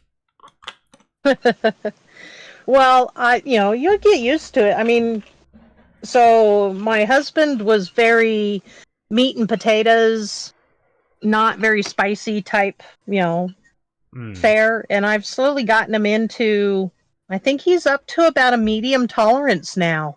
So he can actually have most of the things from the Indian food restaurant, and he can even have some sriracha in his and gochujang in his sauces. So you can get used to it if you try hard enough. Yeah. It's only taken 30 years to get a spice tolerance up. Yeah, no, I know, especially in Ireland, in like Irish Chinese, there's a particular thing called a spice box or a spice bag. It depends. Well, I guess it depends what they put in. It's basically the same thing, but like everything is like lightly spiced, and it's usually pretty nice. And like sometimes it can be a bit hot for me, but I'll still eat it anyway because it's still like good food. Like, but then again, you also have to question, like, is this really still Chinese at this point, or are we just like inventing some mishmash dish between different whatchamacallit, nationalities? Like, still good though. I had no choice because growing up with my dad, my stepmother, they liked spicy food. So we would go like to this place in Oakland that was a barbecue place, and it was family owned, and their barbecue was really good. But they never gave me a choice on which barbecue sauce. And so they would always get the really hot, which was the equivalent of real thick barbecue sauce with handfuls of red pepper flake in it. Oh, geez, and it would just burn your lips. So I had no choice. I just had to either not eat or learn how to deal with hot food. Yeah, I mean, with not much choice, you do have to get used to it. But as like you can imagine yourself now, you're just like, I'm glad I got used to that and was like built up my spice tolerance like pretty well, like because of it. Like, and then obviously, like you're a foodie, just like Brandon. It just helped when you love a lot of food. Like, I don't mind like trying to have more food options myself. Like, if I can, when I go to somewhere new, like I won't always just get something that I know of, like let's say a chicken burger when I go to a new place or whatever. I sometimes will be like, I haven't tried this particular meat maybe once in a long time, or haven't tried it all. Let's give that a shot and see how it goes, and then just pray it's not bad or like actually prepared right. Like, but yeah, even Luna is getting better on her food. I don't want to say tolerance because being less picky with food. Some people have like texture issues or taste issues, things like that. And so because she knows she wants to move to Japan and they don't make accommodations, she has been like forcing herself to kind of broaden her horizons a little bit and try new things. And she's found things that she likes now, and is willing to try and explore. That's good, yeah. Now, like, there is, words. No, they're not coming to me. Never mind. They just took a fucking run out of my head. They're just gone. Yeah, sure, look. Words are hard. Let me move on. as I read here as well from Zeno. My father's very picky on restaurant food. He does not like anything dry. Fair enough, yeah. Like Actually, that dry reminded meat? me. That would be gross. What? Dry meat? Yeah. I had a hamburger the other day, and I'm like, oh, this is not juicy and good. Oh yeah, I don't know if you or anybody else know, but I had like a box of Jaffa cakes. They're like Oh, yeah. you'd probably put them under the cookie category maybe or something like that. But basically, Yep. Sorry? Yes, right. We know Jaffa cakes. We love the because you have the marmalade ones that are traditional, and then we had got some strawberry and some cherry ones, and I really liked the cherry. Oh, and raspberry, yes. Yeah. No, at least in Ireland, they only started to branch out with different flavors after, decades of just being stuck on orange, like. So it was nice when I branched out to the other ones. But these particular ones I'm going to mention here, I bought them. Maybe it's because they were near the end of life. I think it was like next month or something they expired. But like they were the driest like Jaffa cakes I've ever had. Like usually like I like them quite a bit. That I probably would eat a few of them. But I think I had two on the first day I opened the box. And I was like, I'm gonna put the box back for today. I'm gonna come back to those another time when I'm ready to continue eating dryness. Like it was just you just have to dip them in your tea. Yeah. I mean, funny enough, actually, I don't even really drink much tea at home. I might have a cup, like, once in a while at work, but mainly a coffee guy. But even then, I don't... Would you really... Or dip them in your coffee, dip them in your milk, whatever. That's true. The last brand of Jaffa cakes we bought was drier than the first brand, so it could be a brand issue, too. Yeah, I think... Was it a Polish brand or something like that? Or no, it wasn't Polish, was it? It was, or Swedish. Not sure, I can't remember. Again, it might have just been the near expiry date or whatever it was. Maybe it just teaches me to keep looking at dates on foods before I buy them. Especially because I did buy, what was it? I was in a gas station, as you might say, and what did I buy?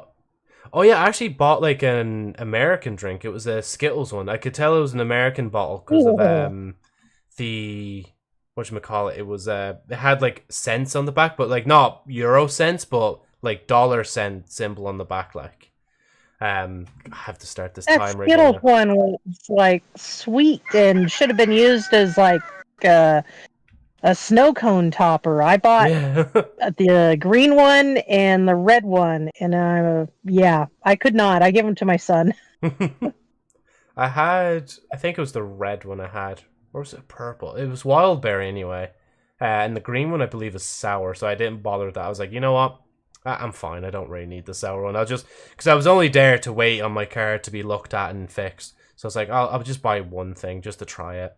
But I think I realized on the bottom of the bottle it was like, oh, expires like this month. I'm like, sure, look it. We'll go with it. And if I get sick, I get sick. Like, because it wasn't like a particular date in the month where it would expire. It was just, I think it literally just said like June 2025, and that's it. Like it didn't give an exact date. Like, yeah, right. Let me actually start this timer before I'm getting tallied. Like, right, 3, 2, 1. Now I can't say LIKE for the next 5 minutes. Bottom of the bottle was. Oh, I almost said it there as well. Jeez, he almost caught me out immediately. Right. So Golden. That would have like been totally embarrassing.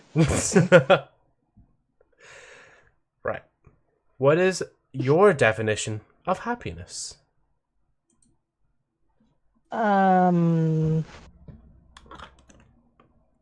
Ducks? Honestly, that's a fair answer. Basically just, having what you need, friends maybe, someone to talk to maybe, being able to enjoy the hobbies that you like. But no, my ducks are happy. I think the seal will probably kick me later, but Let's hope the seal does not kick you later. Yeah, she says that seals are happiness. Welcome back, Oyster. Hope you had a good trip, man. Oh, he LIKE, missed the you trash talk. almost. Sorry? Oyster missed the trash talk then. Mm-hmm. What's my definition of all geese? Okay, so some of our geese, because we do have geese, the male goose or the daddy goose, he is a little bit violent. He is also a Canada goose because he has babies and he's very protective over his girls and his babies. So right now he is violent. But our Chai goose, who's a big buff goose, she's very sweet. She'll eat out of your hand and she'll make little goose noises. So it's a toss-up. I've seen more violent, but no, geese aren't my definition of violence. Oh, you went next door, yeah, Oyster. I thought, did Oyster not go on a car ride? Just drive the car next door, like. Oh, nice. Oh, I don't know. He's a truck driver, so I just assumed he was going back making a delivery. When you read my violence. I don't think I did. Because I said LIKE. You said So. like, you almost caught me when you read my violence. I don't remember that. I remember you saying you almost caught me. We'll just tally it as one for now. Oh, bottom of the bottle was like, okay, you must have read. Okay, got it. You read that. Okay. Oh, but that was before the timer, I believe. Then I clicked the timer. Yeah. And then you click the timer, and then you almost said like, yeah. Yeah, right. Sorry. Yeah. That's keep her moving now. What are you hoping to accomplish in the next year?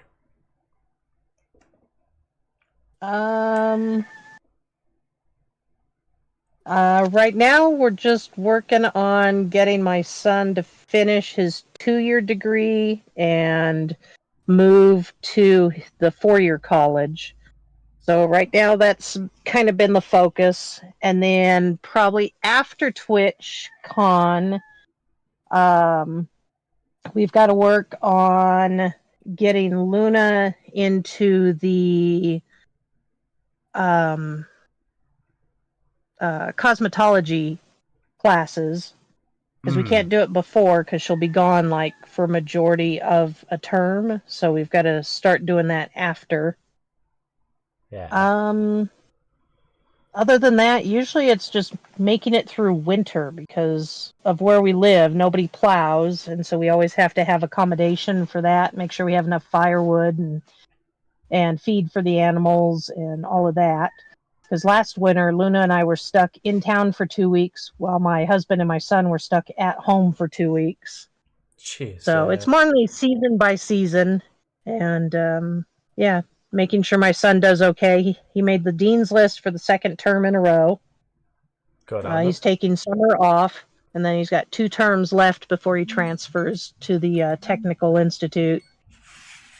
And probably at that point, we'll be able to get Luna into cosmetology school, and then we'll just focus on getting them through school. Yeah. Sorry, I'll just do that right now. But words. Let me see if any of the words come back to my head. The best, like, as you were saying there, make sure to keep that was basically your year, and in a kind of review as of right now, like you're kind of looking at like what's upcoming. And what I was gonna say as well, like obviously as you said there, especially in the winter time, like it just sounds like a rough where you live, like how you have to make sure stuff is already basically you have to do prep work before the seasons kind of come in and essentially just be ready. It's mainly for winter, obviously. I'm assuming the other seasons aren't as bad, are they? No, not at all. It's just winter and once the snow starts. Because we could Yeah. either have a very mild winter where we only get, a foot of snow, or like last winter when we got a storm and ended up with, up where we are, because it's considered high desert, so we don't get as much snow, but we got over 4 feet. Jeez. And, Luna's just a little tiny seal, so she wasn't able to walk to the house from where we parked the car.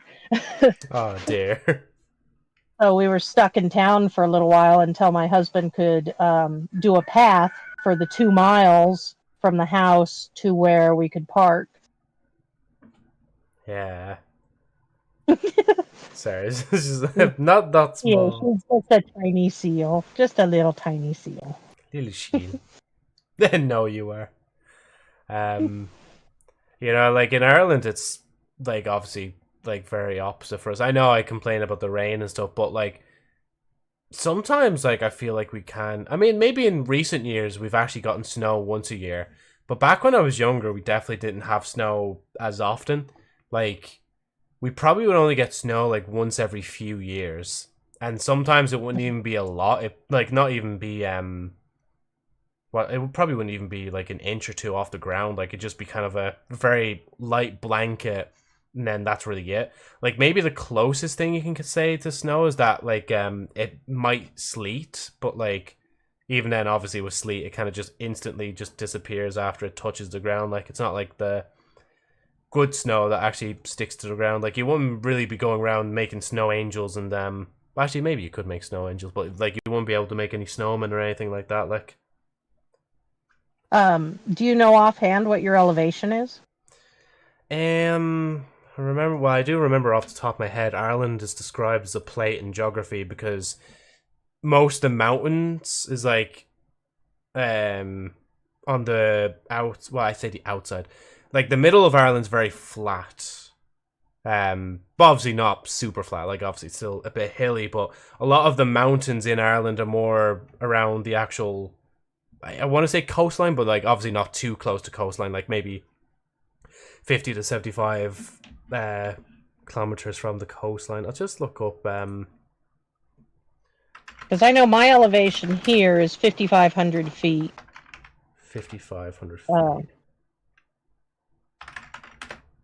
So we tend to, and because we're of where we are, we tend to get a bit of snow, and then you hope that the water it makes lasts through the summer, but it dried up pretty good. I would honestly rather have snow than rain, because if it's snowing, it usually means that it's also freezing. Yeah. Which means the ground can still be hard and I can still drive without complication, versus when it's raining, like we had a rainstorm the other day, it just makes slick, gross mud. Oh, yeah. Like I know in particular Russia's meant to be very bad during those times. Like there was a YouTuber I was watching, No Fuckers. He used to live in Chelyabinsk, and like he'd always basically it was nearly a yearly thing for him to always talk about it.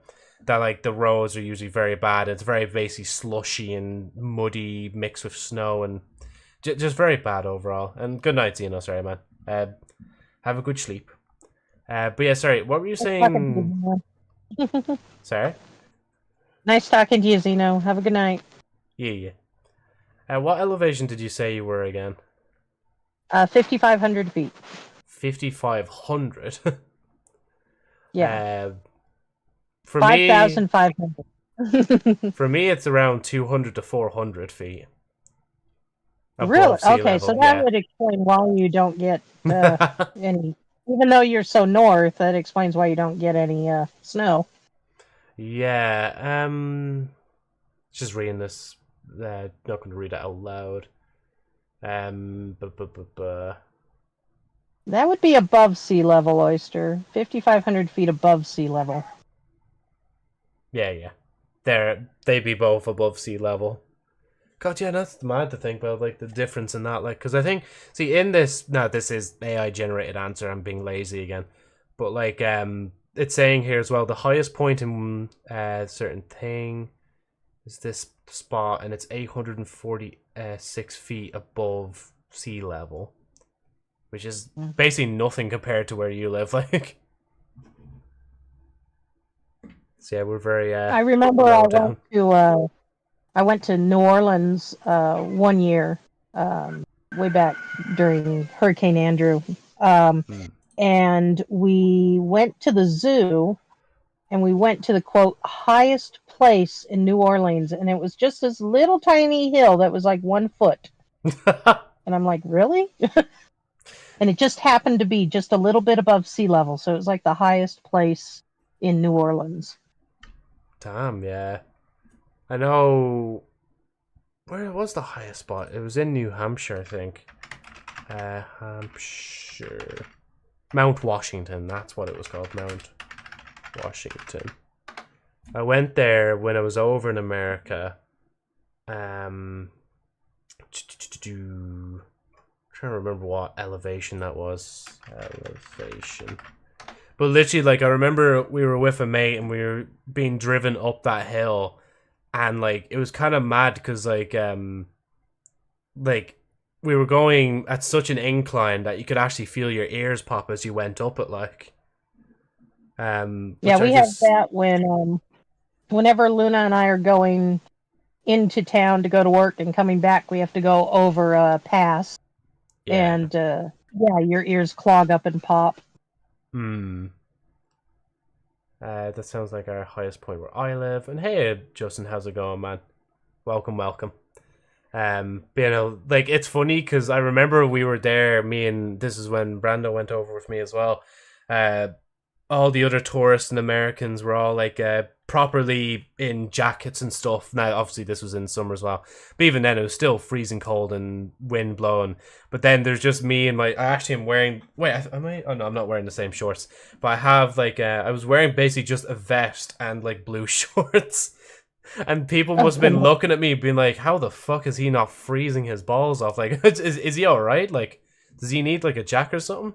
Like, I did buy as a souvenir, like I think it was like a can warmer or something like that. Like basically something you just put on a little beer can or just a can in general or a bottle. I just had I was wearing it on a hand like a glove, like. But I must have looked mad because I was wearing that fit with sunglasses. Yeah. What? Sorry. They're called beer cozies. Cozies. That's it. Yeah. Your soda or your beer cool, so that your hand doesn't warm it up. That's it. Yeah. Yeah. No, people usually look at us a little goofy. Well, usually my son and I, because we're the ones who will go outside in the snow wearing our shorts or t-shirt, or occasionally just barefoot. Barefoot. And okay, wait. I kind of understood the rest of it. Wait, I understood the rest of it because in Ireland, like, I'll admit, sometimes I'll go out for a walk in my shorts and like rain jacket, but barefoot. Hold on, we need to reverse here for a minute. Is there a reason why you wouldn't want to wear shoes? I don't like the way shoes feel all the time. It's a some people don't like tags on their shirts. I don't like the way my feet feel cramped inside shoes. So if I can get away around the house without wearing shoes, then I will. I mean, obviously, when you're in town and all of that, you have to wear something. I prefer sandals or something loose fitting, but for a girl, I've got pretty wide feet. So I like my toes to be able to wiggle. I agree with points. Okay. I mean, I don't go barefoot out in public. That's fair enough as well, yeah. Unless obviously you're out at the beach, then that's a different story. But this is just within the town and in the snow. Yeah. But this morning, Luna was yelling at me because I went out to the car to get something, and give the ducks and the babies some water, and I was barefoot. Yeah. I mean, to be fair, it must feel nice though, especially if you do get to walk on some grass, like, and your feet are just in there's no grass up here. I'm high desert. There's no grass. Fair enough. Yeah. It's just dirt. Yeah, no sandals, I guess. See, I understand with like especially with shoes the way they're made, like sometimes they can be very constricting, especially like if they're not. Like I know when I buy shoes and if they're laced, like I will pull out the lace completely and then put my foot in, resize the shoe for myself, and then put back in the lace and slowly do the shoe back up until it's a more comfortable size for my own feet. But like if I know shoes aren't going to fit me and they're just too tight on my feet, like yeah, like I understand in that sense why you wouldn't want to wear shoes when you feel like you're just wearing them for the sake of keeping your feet hidden rather than comfort. Because like if you want to be comfortable, just wear your sandals or be barefoot in that sense. Like Yeah, definitely. Luna won't like me as I don't wear shoes to go outside ever. In the UK as well. Do you know, Oyster? Because like I'd imagine, because of course like UK and Irish weather is like very similar, like except obviously if you go south of whatchamacallit, England, it is a bit different than what south of Ireland be like. Because I mean, my friend was just in London again there recently, and like he was saying it was boiling hot, like probably around 30 degrees Celsius, so that's like 100 and something Fahrenheit, I believe, if I remember my conversions right. Actually, Joe, you have Google at the side of you. Hold on. I was going to say, I think you're a little high. I don't think 30 is 100. Oh no, yeah, sorry, never mind. 86 Fahrenheit. Yeah. My calculation was wrong. I should just look it up and be quiet. Like, we had rain on Wednesday. I mean, to be fair, if the rain's already evaporated by then, because I mean, I'm looking outside now. It's nice and bright, like, so it's probably, hopefully, mostly gone. Because I wouldn't imagine you'd be walking around barefoot in the rain, like. But again, is there any harm in it? I don't know. Maybe because let's see, Monday and Tuesday we had a thunderstorms at night, but it just made it so humid, and the ground was still so hot that you could walk outside still and be okay. And now today, finally, it's 80. Well, okay, you're 30 degrees Celsius outside, so it's nice. A little less humid because most of the rain has dried out. And then this weekend, it's going to drop all the way down to 60. And then next week, go back up to 90 degrees. Yeah, that's around 15 Celsius, 15.5. Yeah, it's really weird. Oregon is very bipolar in its weather. Yeah. Sorry, I was seeing there as well, Luna was saying, put your grippers away. I feel like I've heard somewhere in the show, like they just said it like that before. It dropped the temperature down to 17 degrees Celsius. Let me just keep doing all the live conversions. That's 62.6 Fahrenheit, 17 degrees Celsius. I mean, it's not too bad. Oh, Jesus, from 30 though. Fucking hell. That's basically nearly like half the temperature just gone within what time frame now. So that was rain on Wednesday, and it said dropped from 30. Again, quite a bit. I think that's what ours did on Monday, our thunderstorm, because it was very windy also. Because I had gone to work wearing shorts and a tank top, and it was 98 degrees. And then the thunderstorm started about 6, 7 o'clock, along with the wind. And by the time we were off work at 8, I regretted wearing a tank top. Because it had dropped all the way down to about 50 degrees or so. Oh, sorry. Yeah. I am surprised we had rain. Right. Sorry, just make sure I catch up with everything.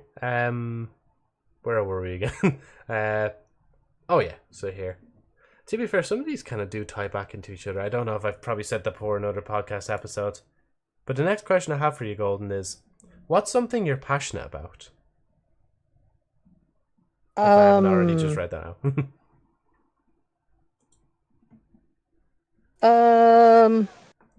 It really depends on what my fixation is at the time. Yeah. Because for a while it was art and drawing and coloring. Animals are always, I can't say no. I am a sucker. I have a huge sign that I apparently have on my forehead that says, "Give me hurt, injured, disabled animals. I will take them always." Oh, yeah. So animals are a passion. Seeing my kids succeed, that's one of my fixations. Yeah. Yeah, I think that about gets it all. Yeah, no, that reminds me. I need to get Fred out of that room and have him put him in school soon. He's been sitting in my mom's room too long. Yeah, you probably should. Poor kid. I mean, unless you watch his TV in there, he's not getting any encouragement. Yeah, I don't think he's on like radio speakers right now in my mom's room, but I don't think they've been used for a while. Actually, I don't think so. I haven't heard the music playing from the room in a while. Anyway. They have done studies about neglecting children, and it links to failure to thrive. So yeah, you better give the poor kids some love before you do irreversible damage. Yeah. Words are let me get them actually. I'll be back in a second. I feel guilty now. Oh, we guilted him.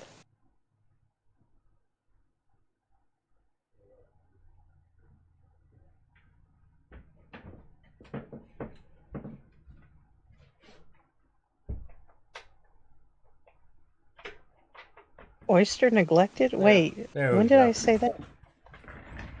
Hey, Fred. Do you want to say hello to everybody? Don't know if anybody can hear anything coming through that mic. There you go. He's rubbing his face on the mic because he doesn't know how to talk. Oh, poor Fred. Yeah, no, he's still as squishy as ever. I'm just giving him a few pats down just in case he's a bit dusty. Yeah, dust him off. As you would with your children, you know that. Oh yeah, I give my children a pats on the head all the time to dust them off. Yeah. There we go. Now, Fred, would you like to sit here with us? Yeah. I am a good father. I'm taking care of him, I swear. I definitely didn't just pull him out now just because we were talking about him. Well, at least he has a grandma to watch after him. Exactly, yeah. Was I be busy doing my online internet show, as some people might say. There we go. Right. And the last question we have here from the standard question list is, what's your favorite drink? And of course, that could be any form of drink. Doesn't have to just be fizzy or alcoholic, whichever.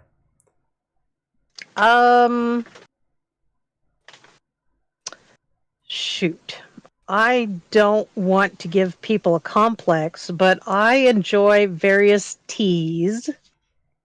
Chai tea, black tea, green tea. Let's just hear chai tea in the background. Doesn't that actually just mean tea? Tea. Chai means tea, that's right. Yeah. I like the tea.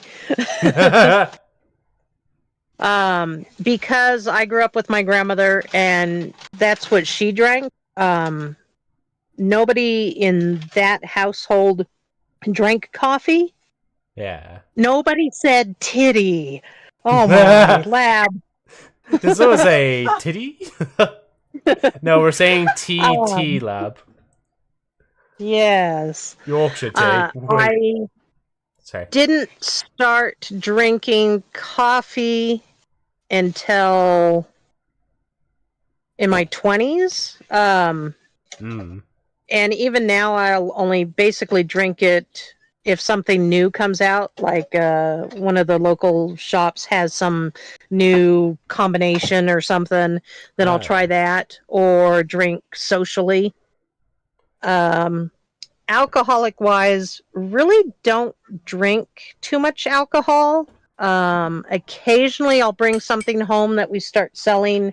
So in our state, alcohol is, and liquor stores are kind of like state, what do you call it? where they kind of have control over what can be sold. So I work at a convenience store or gas station. We're only allowed to sell beer and wine. We can't sell any hard alcohol. But sometimes we get weird stuff, like a weird beer or a weird cider. And so I'll bring home a can of that, and then we'll split it to see how it tastes and try it out. Yeah, regulated. Yeah, Thank you. That's the word that left my mind. But other than that, I do like red wine because it's what I grew up on. I do like dark beers, like, Guinness, things like that. Highest stouts, yeah. Yeah. They're good for cooking with, too. They add some good flavor. Same with red wines. Yeah, I think that's about it. Soda, I could take it or leave it. That's more of a convenience drink because that's what mostly is easy. I don't mind trying some of the energy drinks just because we sell a lot of them, and it's nice to be able to tell people kind of what they taste like. Yeah. I do not like Red Bull. It has a weird tang at the end of it that reminds me of like Miracle Whip or bad food. So I don't like that. I can agree actually with that. At least for a default Red Bull. Yeah. Yeah, because some of the flavored ones don't have that tang, but they have a weird dryness at the end that I don't like. Yeah. I don't mind some of the rock stars, but I was never a big energy fan. I remember saying once to you when you were talking about gambling. So one of the jobs I had way back was I was a bill collector for people who defaulted on their student loans. So I got to track them down. And as incentive, they would give us like lottery tickets. But they would also give us Monster energy drinks, like the coffee drinks. And I just had like a pyramid of them on my desk because I didn't like them. And I would just give them away. And they used to get mad at me because those things didn't motivate me. They're like, oh no, you got to drink it. You got to try it. You got to scratch this. And I'm like, can I just make my phone calls? But yeah, I am a tea person. I do like tea. Yeah. Matter of fact, we just bought a bunch of matcha and chai tea yesterday at the store. Yeah. God no, that's Oh, sorry, go on. Oh, I was gonna say, and our new thing is we've discovered that oat milk actually tastes pretty good. So we've been using oat milk instead of just regular whole milk in our tea. Oh yeah, they do say that I think by a certain age, like everybody, I mean, if you don't have milk after a certain while, I think you get more. This might be just false information or whatever, but I swear someone was saying before that you're not actually really meant to be having much milk after a certain age because, I mean, it's more so just drilled into us because, I mean, milk is just readily available and it's in so much products. But it is better to have like oat milk and soy milk and those kind of alternatives. I know Brando drinks, well, he doesn't have to, but it's easier for him to have oat milk because he is actually like lactose. I say he is lactose, but he will full on like go and buy a big ice cream and eat the whole thing knowing he's going to have troubles afterwards. Oh yeah. That's the trouble with people who are lactose intolerant. It's not like a peanut allergy where it's like, I can't touch that. People who are lactose intolerant, they're like, I shouldn't, but I'm going to anyway. Exactly. But scientifically, I think when I went to school, it was taught to us that 90% of the population is actually lactose intolerant after a certain age. And we used to say that also because that includes cats. Because people are like, oh, give cats a glass of milk or, a saucer of milk or whatever. And it's like, well, most cats actually are lactose intolerant. I should know that about and it'll cats. probably. But yeah, that's one thing I remember they were teaching us in school was that 90% of the population is lactose intolerant. Yeah. Now, like, I say that, like, about that and not actually following it because I still have normal milk, regular milk or low-fat milk with my coffee. And maybe that's why, like, at a specific time when I've had my coffee a few hours later, I will need to do a number 2. Maybe that's the reason why. Because I don't really drink milk otherwise, but... It's actually the coffee. The coffee's a stimulant in that direction. So okay. You can't blame the milk for that. But yeah, no, I like yesterday I had a nice, jug of whole milk, and I will never say no to ice cream. Yeah. I don't know why I was laughing internally at the fact that Justin was saying hi Luna Mom. As if like he didn't see your name already on stream. Just particular hi Luna Mom. It's like it's like Lobster missed the name reveal, so he'll just have to deal with it. Yeah. he doesn't know your actual name, so it's just No. So we're that. It's only the mother we're interviewing today. But I'm even saying different names now. What was your name again? Actually, he and my son went into town because my husband has to have blood work done for a doctor's visit that he has next week. Okay. Oh, happy birthday, Lobster! Yeah, I was gonna say as well, man. Happy birthday. Hope you're what time is it? Yeah, so you're probably just starting really your birthday celebrations today. Like, happy birthday, happy birthday. Oh, you need like the sound effect that goes like happy, happy, happy, dun dun dun dun dun dun. Too busy adding fucking yeah. Since everybody else is so young, what are you, 12? Oh, wait. Can't joke about that. Are you 18? Oh, yeah. I only caught on there after the fact. No, he's definitely not. Don't worry. We're all good. But he's under parental supervision, we'll just say. That's a thing you can do to skirt around it. Like, 20... No, I cannot supervise everybody.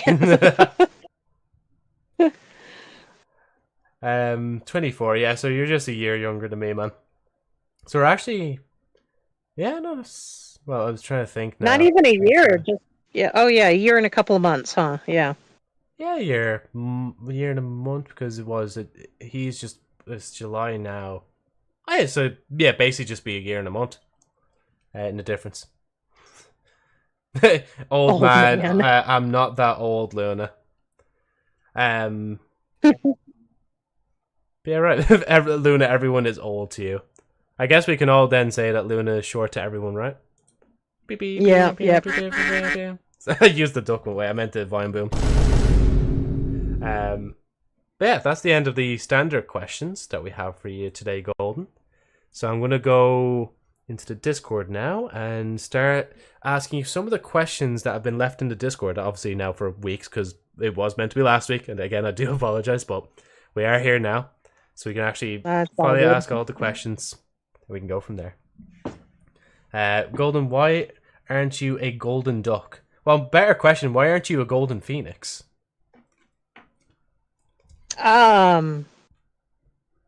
It's like Brando's episode all over again. He's Brando Bear, but he's a lemon man. Yeah. No, so GoldenEagle was always my gamer tag. So way back in the 90s, there used to be this place I'd go to called Virtual World, and it was a virtual reality place. And they had these really cool pods. And so each person would get their own pod, and you'd climb in. And the game that I played was called Red Planet. And I was on League for Red Planet. And basically, you chose your spacecraft, and you could unlock different levels. So you could either do beginner, where the pod was locked in place, or you could do more advanced, where the pod was unlocked and you could actually swoop side, front, back, like flying a plane. And you would go against, I think it was up to 8 people. But then when we did League nights, we were actually like with other places in the other parts of the country going against them. And you basically would be playing Capture the Flag, just in spaceships. And so it was called Red Planet, and it was at Virtual World. The other game they used to have was, I think it was called, oh shoot, my brain doesn't work because I didn't like it as much. You basically would have this like Gundam type character that you were inside and piloting, and you'd run around and shoot the other people on the map. So like what, a Yeah. cross of Call of Duty and something. I can't remember. But anyhow, so I needed a tag for League, and so I had chosen GoldenEagle. And so that just basically followed any time I did a League for something. So when we did laser tag, that was my tag for League and laser tag. Anytime I signed up for a game at the arcade and it would save, that would be the one I would use. So GoldenEagle just stuck. It came from a game, like a pretend game that my cousin and I used to play as little kids. And I just never changed it. And then I'm a duck because ducks are cool. And have you ever tried to do painting with gold on digital? It would have just been a yellow duck. Yeah, just a yellow duck with a little bit of a shine on it, like. It is hard though. I know when I was younger, trying to design, what was it, Golden Flyer. Like, I always colored them in yellow. I never actually really colored them in gold, like, because I just didn't know how to when I was younger, like. That's kind of why I prefer like coloring IRL, because digital, like what Luna does, that's just hard, and I can't get the shadows where I want them, and yeah. Yeah. Oof. What was I gonna say? So what did I like about the 90s? Well, let's see. I graduated in 93. So Virtual World, oh, I can't even tell you how many speeding tickets I got on the way home after playing Red Planet. Because, you know, you're flying in a jet in space, so you get in your car and you're flying in a jet in space. I think by the third time the stater pulled me over, he said, "Were you at the..." And I said, "Yeah." And he's like, "Will you knock it off and slow down?" So I made a conscious effort to drive slower each time I left. Yeah. But it was kind of cool to watch cell phones become more popular, watch the technology change on that, because I grew up with computers. My parents were both computer scientists for the government, so we always had computers. I was the only person in school to have a computer up until high school. Jeez, yeah. And then, you know, so my first, quote, computer was my Atari, was it Atari 1200X or something? And so I used to write DOS programs on that. And I missed some of those video games too. Those were so cool. But it was kind of cool watching things kind of change and evolve, and finally catch up to things that I had actually learned how to do years before. It was cool. We used to go to I used to call them nerd conventions, but it was called SIGGRAPH, and you'd get to see all the new technology before it came out. So before virtual reality became a thing, I got to do virtual reality. I flew a pterodactyl. I did hang gliding through New York City. Oh, that's really cool. All sorts of cool fun stuff. I got to see basically talking from computer to computer or voice video chat before that ever became a concept in the real world. Did they work at Black? No. My dad worked for Lawrence Livermore Lab. And it used to be a joke because of what he worked on, but the joke was always the vault that he walks by. Is there enough uranium for one bomb or 100 bombs? And then my stepmother worked down in San Jose at the military station there, and she wrote programs for satellites, various satellites that she could not talk about. God, yeah, So that's until really they cool. closed up, and then she was basically forced to retire. Because what was I thinking? I was jokingly thinking in the back of my head. I was like, "Wait, did the FBI? Are you just like an FBI what's the word, like informant or something? Are you just undercover? Is the FBI onto me? Um, Have they put the no, FBI no. into here? Are they trying to spy on the Irish? Is this what it is?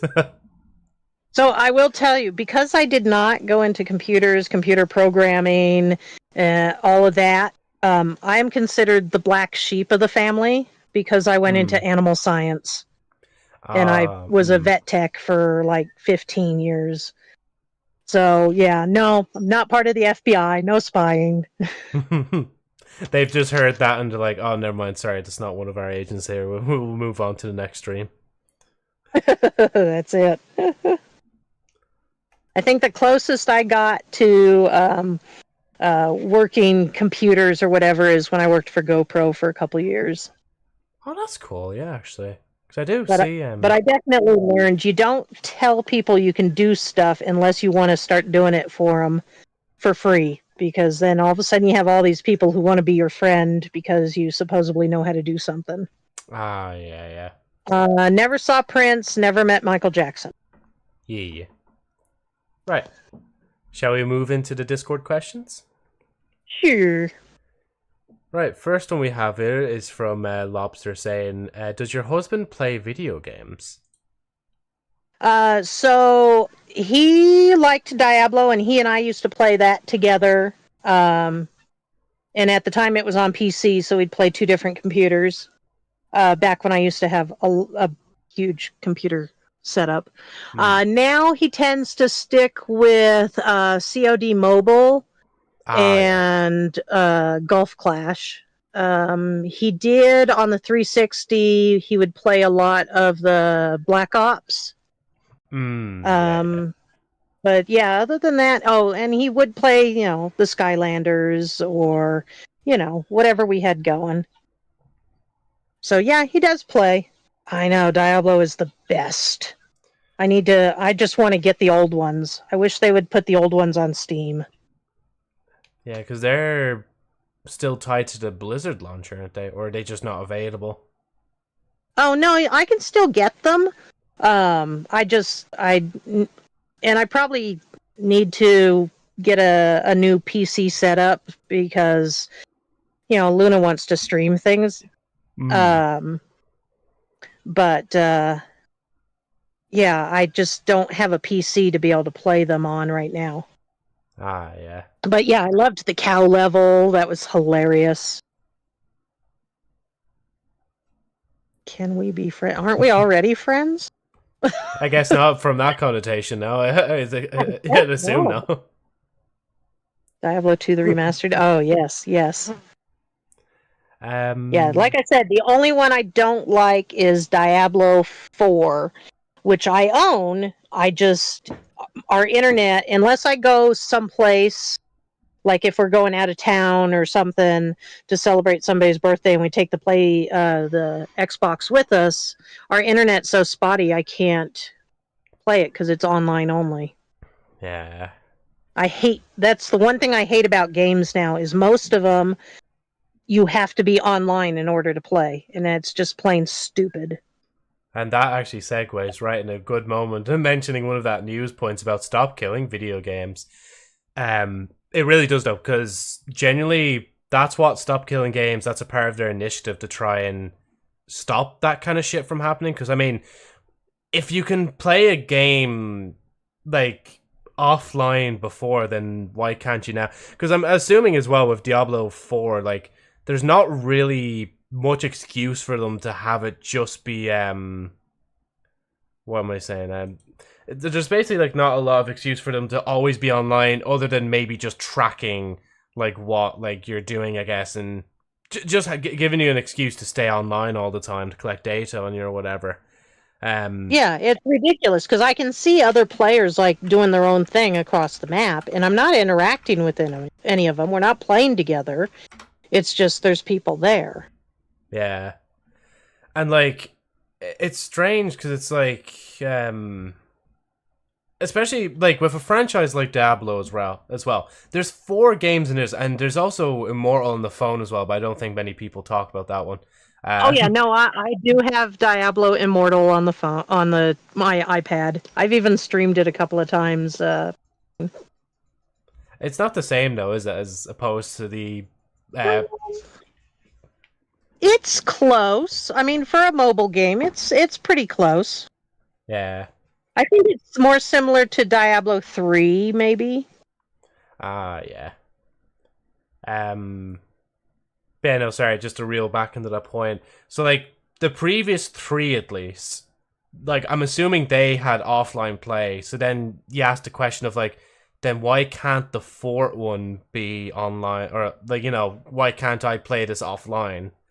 Especially, well, I mean, actually, since it's a Blizzard game, they might use the excuse of, oh, did you not read the EULA? Technically, all the games we sell on PC are just licenses. I think Steam do that as well now. So technically, you don't actually own it, and then once we end the service, you technically aren't owed anything back, which is really shitty. But I'm actually happy to announce. Sorry, Golden, what were you gonna say? Yeah, that's part of why I wasn't going to get the new Twitch, the new Switch, because of the whole, well, technically you don't own the Switch, and we can just turn you off at any time. And I'm like, Oh, no, you guys are just getting too money hungry and controlling. Brazil consumer right activists are actually suing them for that, for breaking people's consoles.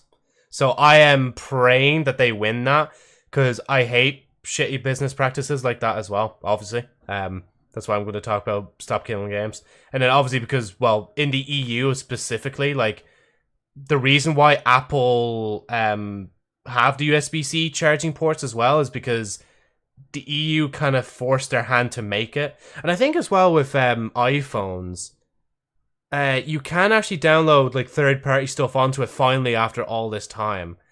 But the only issue is, though, it's only for iPhones in the EU. So you can download, like, maybe the Google Play Store or the Samsung Store or whatever. But I think if you try and use your iPhone elsewhere outside of the EU, you're still locked to just the, like, Apple Store and stuff like that. Which I find still pretty scummy on them to actually do that in the first place, like. Oh, yeah. Yeah, because for my tablet, I can't access the Google Store. I have to go... It just bumps me right to Apple. Yeah, no, yeah. So my theory is right on that. Or not theory, but what I've heard before is right then. But yeah, just to tie it back round to the Stop Killing Games for a minute. Sorry if it feels like I keep peddling this back in, but it is something that will just benefit everyone at the end of it. Like, I don't really see a downside of it. But they did actually hit over 1 million signatures within the EU.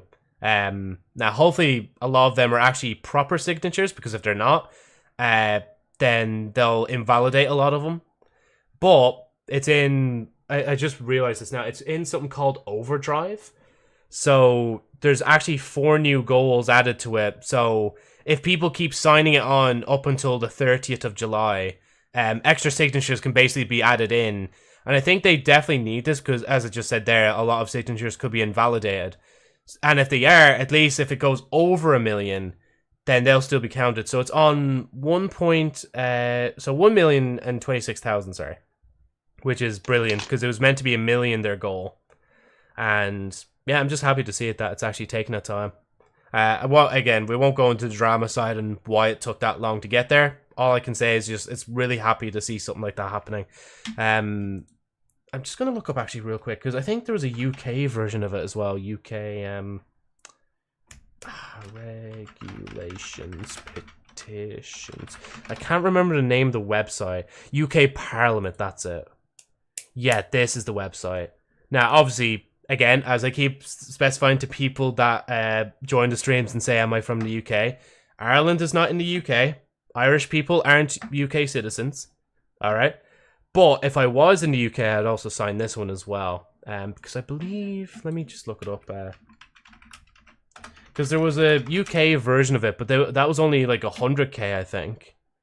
Video games. There we go. Prohibit publishers irrevocably I don't think I pronounced that right. Disabling video games they have already sold. Oh, Jesus Christ, that's on 137,000. Okay, and this is a live one as well. 137,799 signatures, which is also really good as well. Hey, sorry, right, we can drop off the topic for now. I just thought, like, it's just a nice thing to mention that it's happening, because it's just good for not just gamers. As other people have said, it's also good for consumers' rights in general, so that no other company in any other industry can say, oh, well, we're selling, like, you know, even, let's say Nintendo weren't selling a game console and they were just selling a tablet-like device, and they were still bricking people for the thing, then they obviously wouldn't be able to do something like that, because, I mean, you're selling a product, you can't just end a service like that. You know, it will have ripple effects and everything else, and obviously law around the world. But yeah. Are you EU then? I am, yeah. I can sing, but I just choose not to sing right now. Joe's Irish, they are EU, also UK still get the latest EU rules. Weird. Yeah, UK is in a weird spot, isn't it? Joe's protecting the gamers, trying to protect the gamers, yeah. And that's why I will keep pushing the initiative myself a little bit. I'll probably mention it a bit more later, but anyway. Do you want to add anything else, Golden, or have I taken too much of the limelight? Oh, no, I think that's perfect. Yeah, I think that's an awesome initiative. I don't think companies should have a right. If I'm spending $500 for a piece of equipment, I don't think they have the right to go, oh, guess what? You don't get to use it anymore, but thanks for your money. Yeah, especially with games, it's just so bad. Like, yeah, Ubisoft and the Crew is where it really started, because that is literally, like, by essence, like, there was a single player part of it, but it was always online, and then they just took the license from everyone. So yeah, you guys talked about stop killing games. We are, yeah, Lab.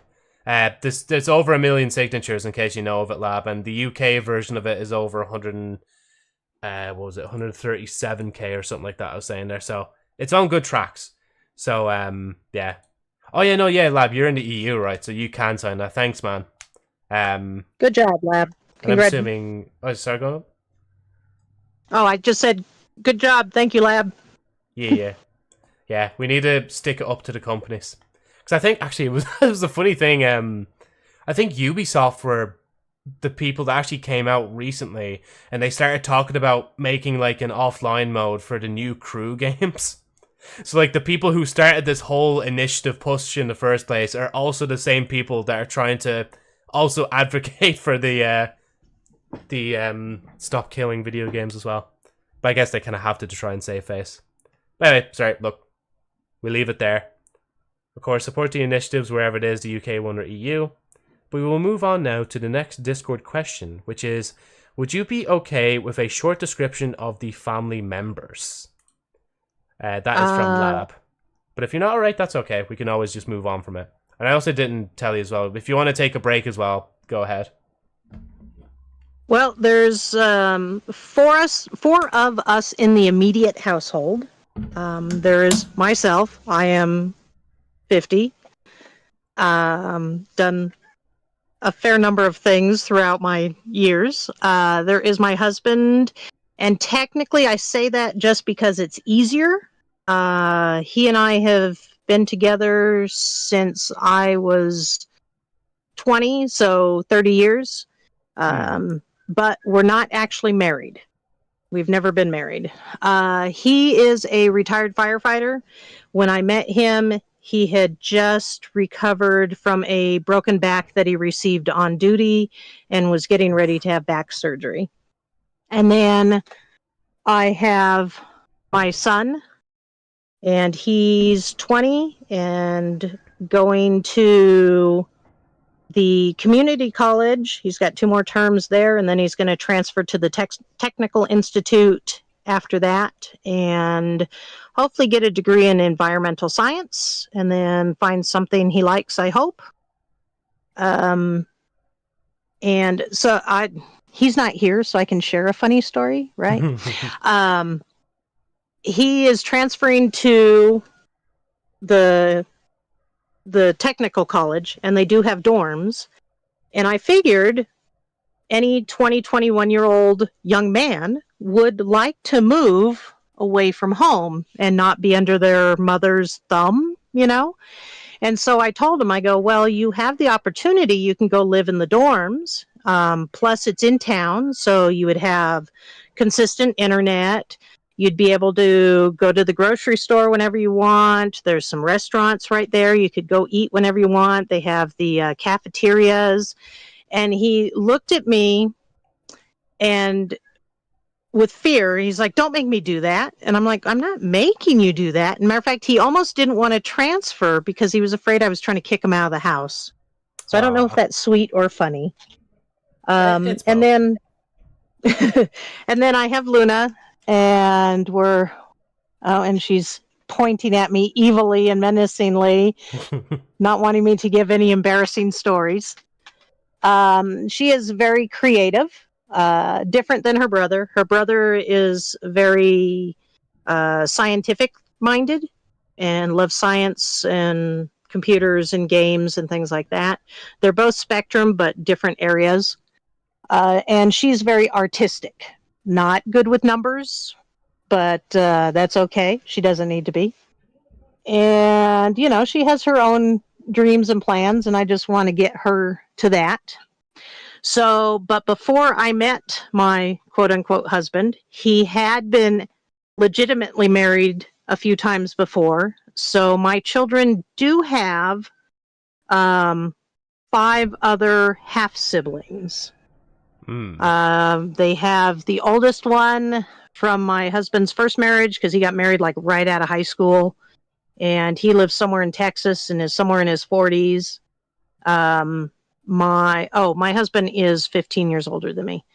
And then the second wife he's got 2 girls. I'm sorry. Nope. Second wife was a girl and a boy. So they have an older sister and an older brother. And then the third wife is 2. And then I usually joke because one of those 2, her name is Amanda. And whenever anybody asks me who my favorite child is, I'll say Amanda. She went to college and is really smart, really sweet, always treated the Luna and her brother with love and care, and she'll come up and visit us. So I always joke that she's my favorite child. And I think that's basically the family. So hopefully that answers Lab's question. Yeah, I guess if I was to share real quick myself, like, pretty simple, like, me, my brother, and my mom here at home.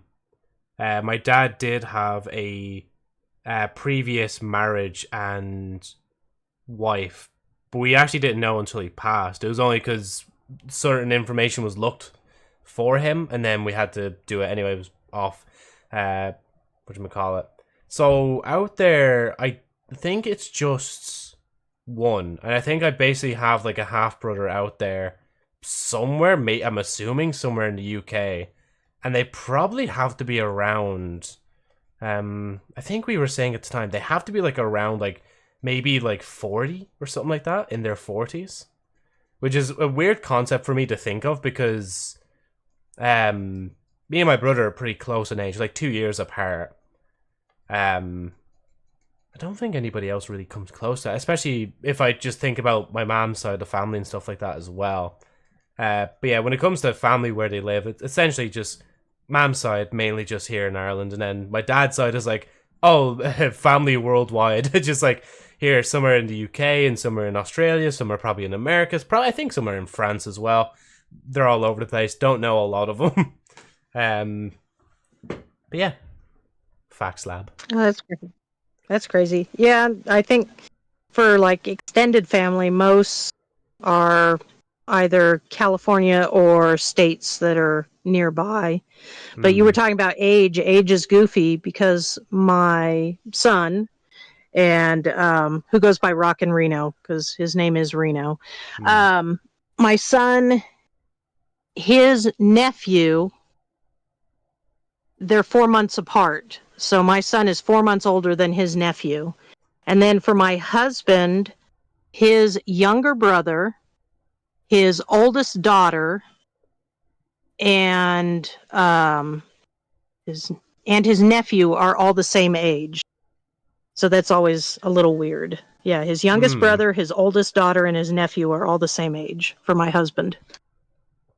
Yeah, no, it's a weird thing to wrap your head around, but then again, that's how like family trees can just be sometimes. They just branch out in those particular ways and then lead to that situation where a lot of people that you wouldn't really think are the same age are actually the same age and all that, like. Yeah. Right. Let's move on to the next one. What's your typical everyday routine?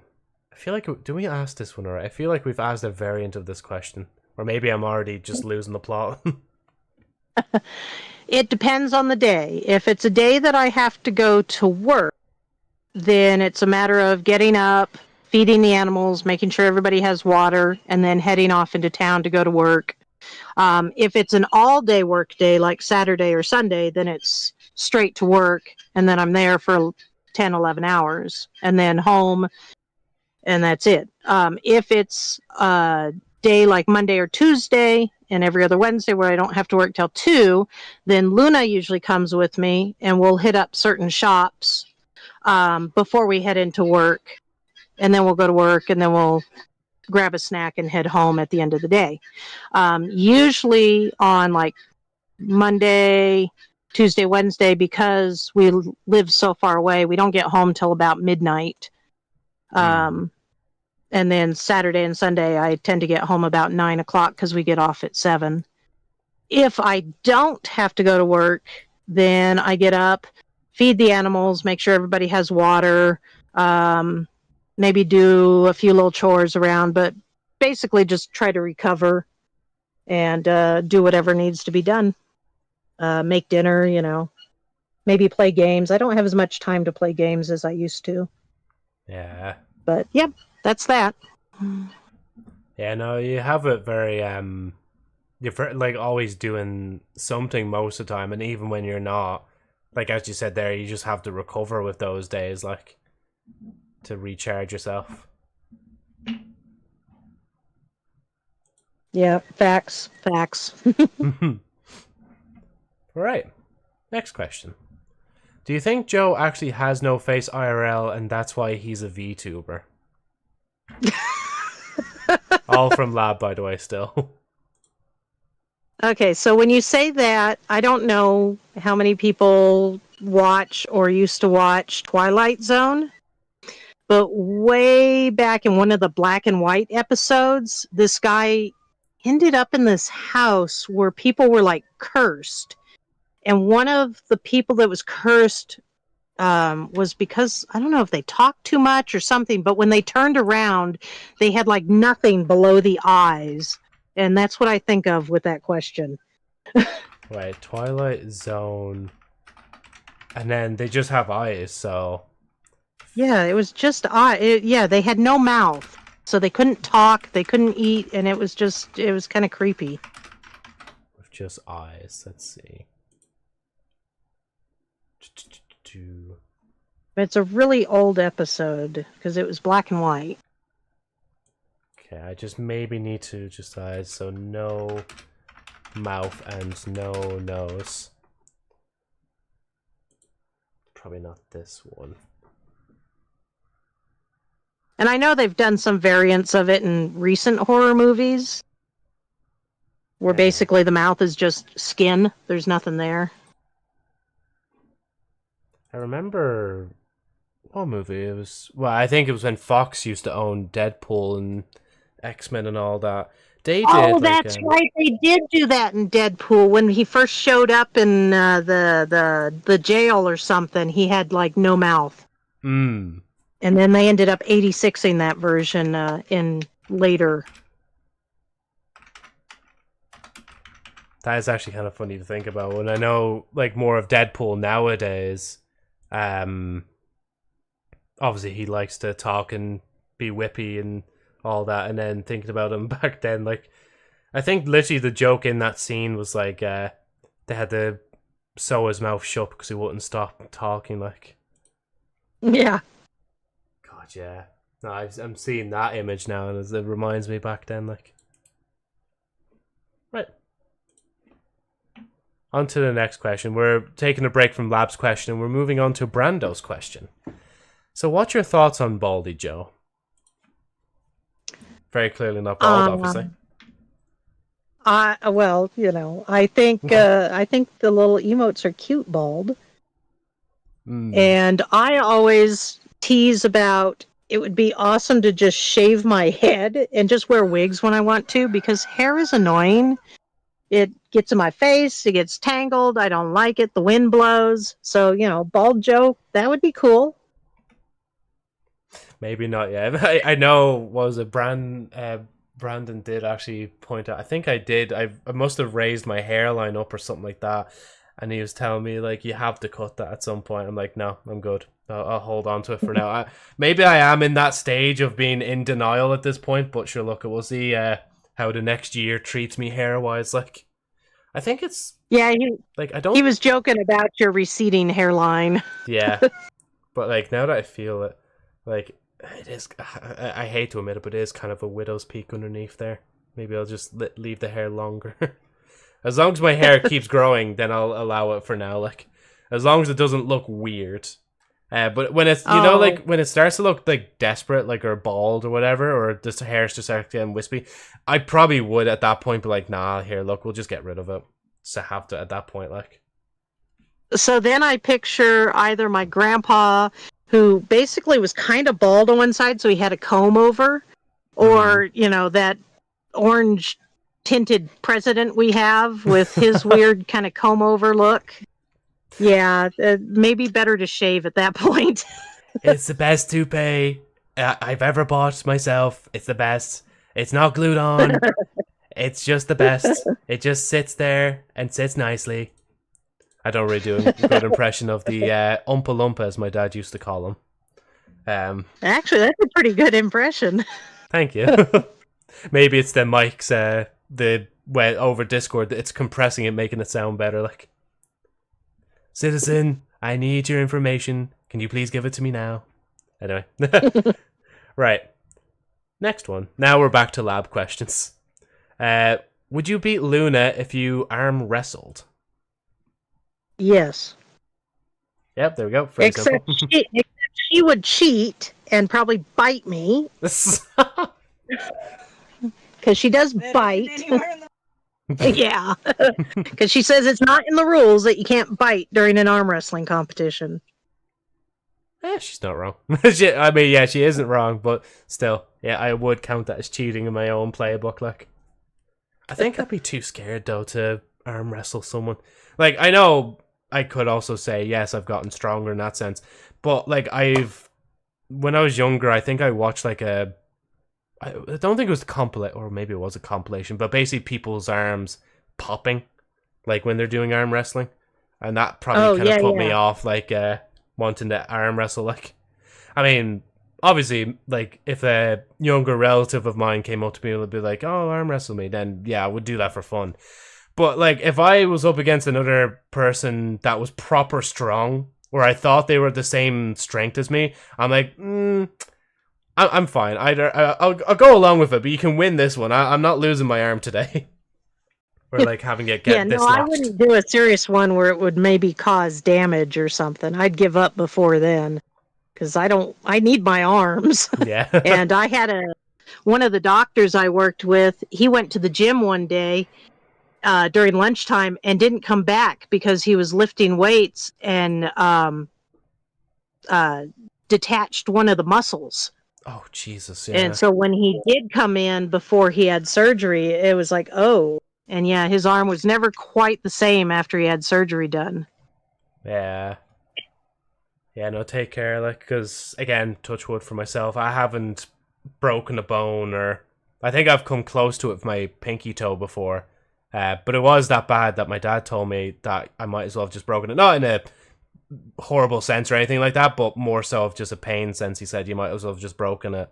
But I've just been very lucky. That's why, like, I'm always very cautious of that sort of stuff, especially when I did the manual handling training again at work. Like, it was good to do that to remind me, yeah, it's no harm to just take your time lifting something properly, and if you know you can't lift it properly for a distance, then just, well, get the proper equipment to help you lift certain items, like, because it's just not worth it, Yeah. especially throwing out your back, like, because that Yeah, I affects you for think a your little entire more of life. it than I used to.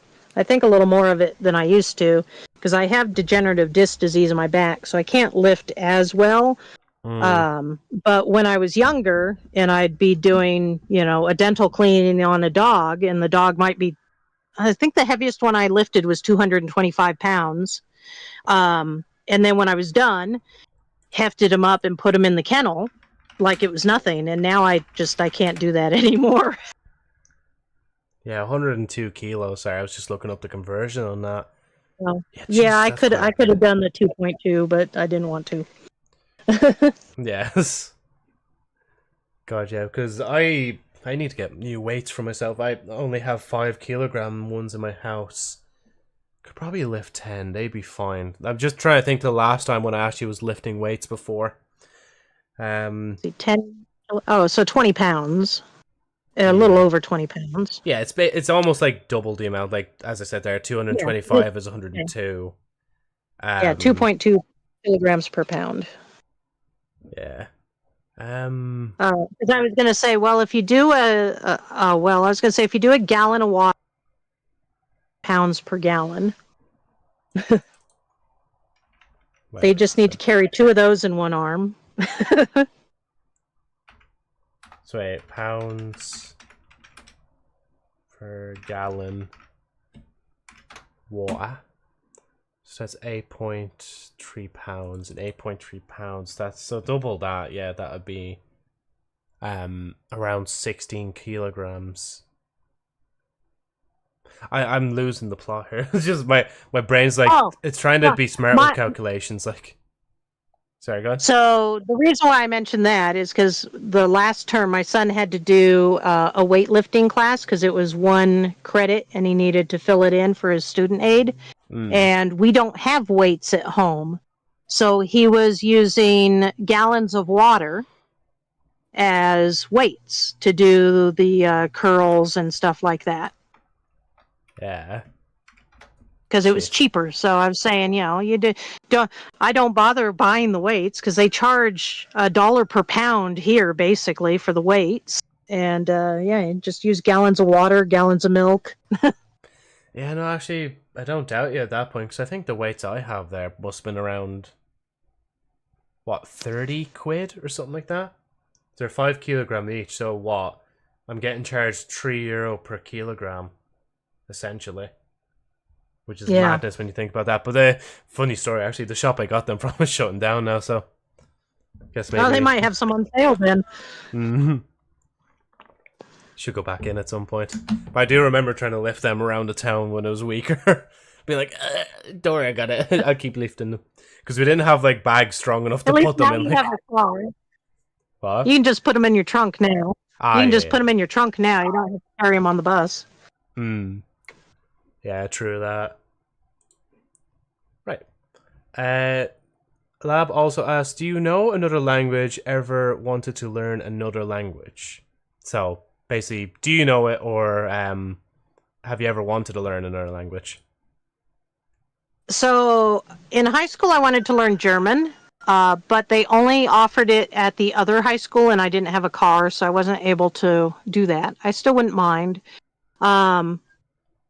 Japanese we're working on, and I know enough Spanish to hold a conversation with the migrant workers that come into the station, so I can usually ask them about their day, talk about the weather, ask them how much gas, talk about the beer, ask them if they want a bag. So I know enough Spanish to get by, and I used to know enough Spanish to do a physical exam on a pet, because that's the field I was in at the time. Other than that, languages are cool. I don't mind learning, words here and there, and it's just my brain can't always remember it all. Nah. Like, I know with myself, especially when I've streamed so much, I kind of notice that, like, every so often I'll just say certain phrases in language. It's just like, if I remember a phrase in a language, like, I'll probably say it like Guten Tag and Javlafon, which means, well, as PewDiePie said, fuck my vagina. That's why I usually say that when I'm very scared of something in a game, or If I'm very pressured, I'm like, oh, drop the phone. But yeah, no, it is like for me, like of course I'd like to learn certain languages and stuff like that. I mean, Irish would obviously be like, in a sense, it would be my number one because it would be nice to kind of flex that. Yes, I've like lived in Ireland over 20 years and I actually do know the language more than literally 98% of the population. I guess second would be Japanese in a sense because I mean, obviously I am going to go to Japan one day. Just depends when. But I do know, like, before I go as well, I'd love to at least know some phrases. I don't want to just completely depend on the phone if I can. Unless the people that I talk to over there are just, like, they hear me struggling in Japanese and they just switch to English, like, oh, you're struggling in English. It's like, it makes it all pointless at that point. And is there, like, another language down? I guess I'd maybe restudy English at this point because the amount of, like, stuttering and whatchamacallit, the amount of times I've messed up just saying simple things, maybe. But no, in seriousness though, what else would I learn? I don't really know. Honestly, for me, it's kind of just those, I guess. Just literally Irish and, like, Japanese in a sense. It'd be kind of cool, like, obviously that kind of prospect of just watching anime and just knowing immediately what they're saying without needing to, like, read subtitles. Like, I've been such a subtitle watcher that, like, I can't really watch anything else anymore now without subtitles on. Even if it's in English, it's like, oh, it's nice to just have it at the bottom anyway. Especially in Genshin, obviously, there's the subtitles there. Like, I will probably read what's in the subtitles first, then listen to what they're saying, like. No, yeah, that's all good, Edith. Chill about.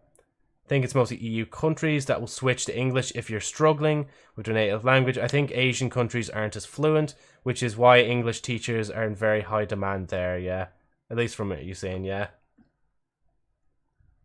Do you have anything to add, Golden, before I move on? No. I forgot I did learn French in second grade because of the school that my grandmother had put me in, but yeah, that's just enough to say hello and Sava. various items. But that's it. But no, I think we covered that. Yeah. Right. So the next question is then, do you prefer being in mountainous area, close to the coast, or a big city? I prefer being kind of mountainous, woodsy area. I don't like people that much, so I don't like being in big cities. It's too crowded. Gives me panic attacks. Ocean is fun to visit, but yeah, I kind of prefer woodsy areas. I think too much about when you live at the coast that, like, if weather was to hit the shit, like, in a certain part of the country or in the country, then, like, you know, the coast would usually have it, like, the worst, especially if it's, like, high winds and so on and so forth like that. Like, I just wouldn't like that myself, like. Well, usually, like, on our coast, there are spots, and it's sirens for tsunamis.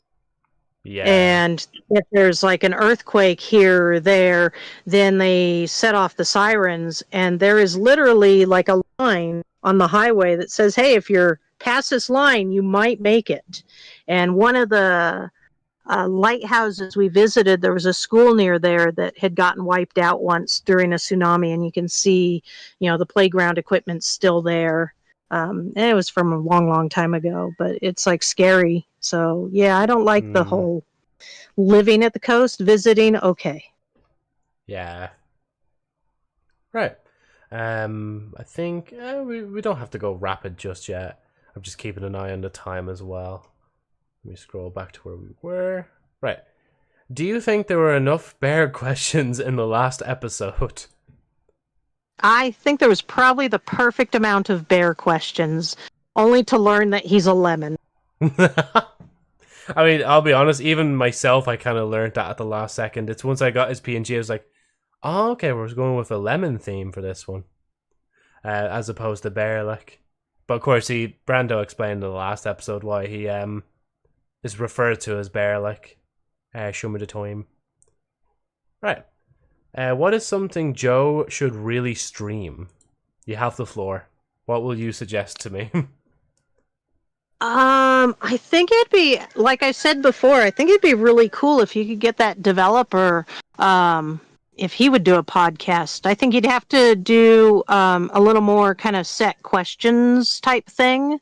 Um, and then maybe because he is a developer, he might want to see them beforehand. But that would be, I think, a really cool stream, especially when the new game comes out and maybe you start streaming it. If they pop back in, that would be I think that would be a cool stream. And I think that would probably be a game changing stream too. Yeah, because I was looking at their profile recently, because sometimes when I edit down VODs, I just scroll Twitter, which I am going to try and change, because I was actually playing a little bit of Slay the Spire, and I'm not going to lie, I actually was really enjoying it, so I might actually play some of that whilst editing down the thing.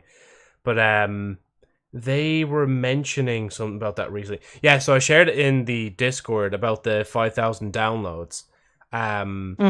So they were saying episode 4, The Expunged Turnabout, will be releasing later this year. So I think they did say they were a bit busy, especially on their timeline on Twitter, because they have a busier job, I believe. But it wouldn't be a bad idea. I think that would also be a cool idea, that if they were if they were actually on the podcast for one episode, like, just to talk to them a bit more about the game design aspect and stuff. And I guess at that point that would be somebody I could have on as well, the nerd about Love Live with as well, like, because Yeah. I am the one Love Live stan on top of the hill of the non-Love Live existence. And we can especially cry about the fact that, like, one of the idol groups recently just closed off being, I think, well, they didn't close off their incomplete activities, but, like, they're not going to be performing as the whole group anymore. It's not the main group of that the game is based on, but it was some of the characters that we've seen, like Chica and Yo and all that. Like, their actual idol group, like, just finished off their 10-year contract, like. But Oh, wow. about that. It's very sad, because actually that was like one of the first groups in the anime that I seen, like, and it's sad to see them go, but it was a nice send off as well. I've seen some of their videos, but anyway, not to mention it too much. But yeah, hopefully that'll happen. Either that, or I'll have a podcast episode with my mom. Maybe I might even ask her soon, and then watch me still not ask. Or think of another idea or another guest to have on the podcast, because initially the podcast was meant to be a joke to bring back. That's why ReactBot was like the first one to be on it when it came back. But yeah, sure, we'll see. You never know what the future will hold. That is true. Actually, But otherwise, I like the games that you play, so. Ah, yeah. Thank you. Mm-hmm. Before I get into this question, actually, that reminds me as well about working in the garage and selling alcohol. I'm pretty sure. No, wait. I'm pretty sure garages don't. Actually, no. Yeah, I don't think they do. At least from the garages I've been in Ireland, I don't think any of them actually sell alcohol. Well, see, it's not a garage. We don't do any car repair or tires or anything like that. It's more of it's a petrol stop with a convenience store, a convenience attached. Oh yeah, true. So, yeah. So a little different. Yeah, that would be weird, because that'd be like me going to the tire shop and them selling, wine and beer. Yeah. They don't do that. That would be interesting. It'd make buying tires a lot more enjoyable. But yeah, no, it's a convenience store, just a small grocery store with gas pumps attached.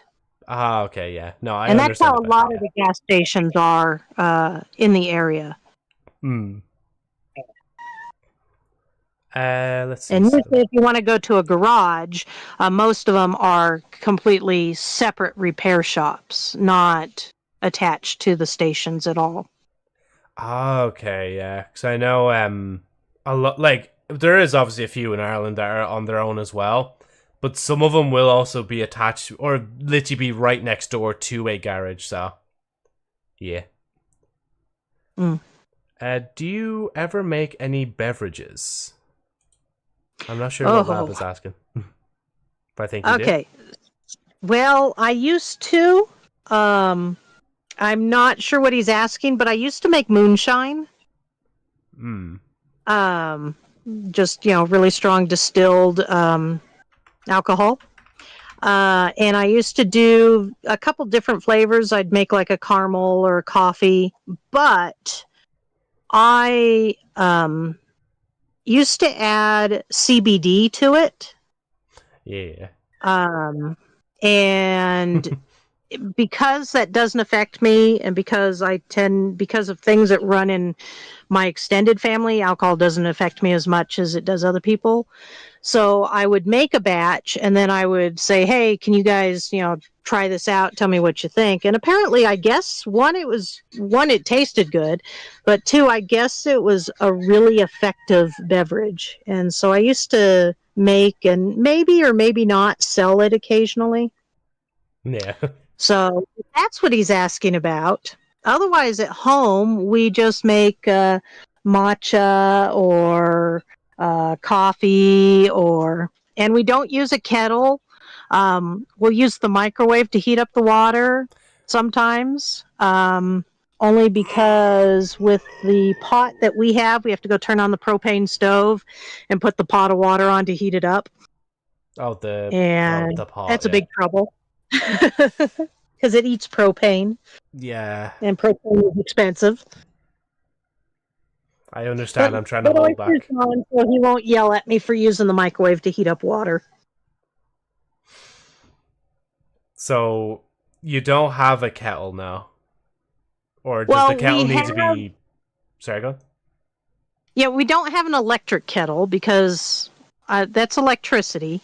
Yeah. But we have a pot, and it looks like an old like coffee pot percolator type thing, but it's for water. And in the wintertime, we just let it sit on the wood stove, and so we always have hot water. Yeah. In the summer, if you really want to, or if more than one person wants coffee or tea, then we'll go take it in the kitchen and we'll heat it up on the cook stove. Otherwise, we'll just microwave a cup of water and heat it up that way. Because, it takes 2 minutes versus it takes, 10 minutes to boil water. Yeah, see, look, I do understand that it is more convenient there. I think there must be, like, an Irish and British part of me that's reeling at the fact that it's microwave, but I understand your situation where, like, it's basically just faster and it's more convenient for, like, what you have in the house to heat the water.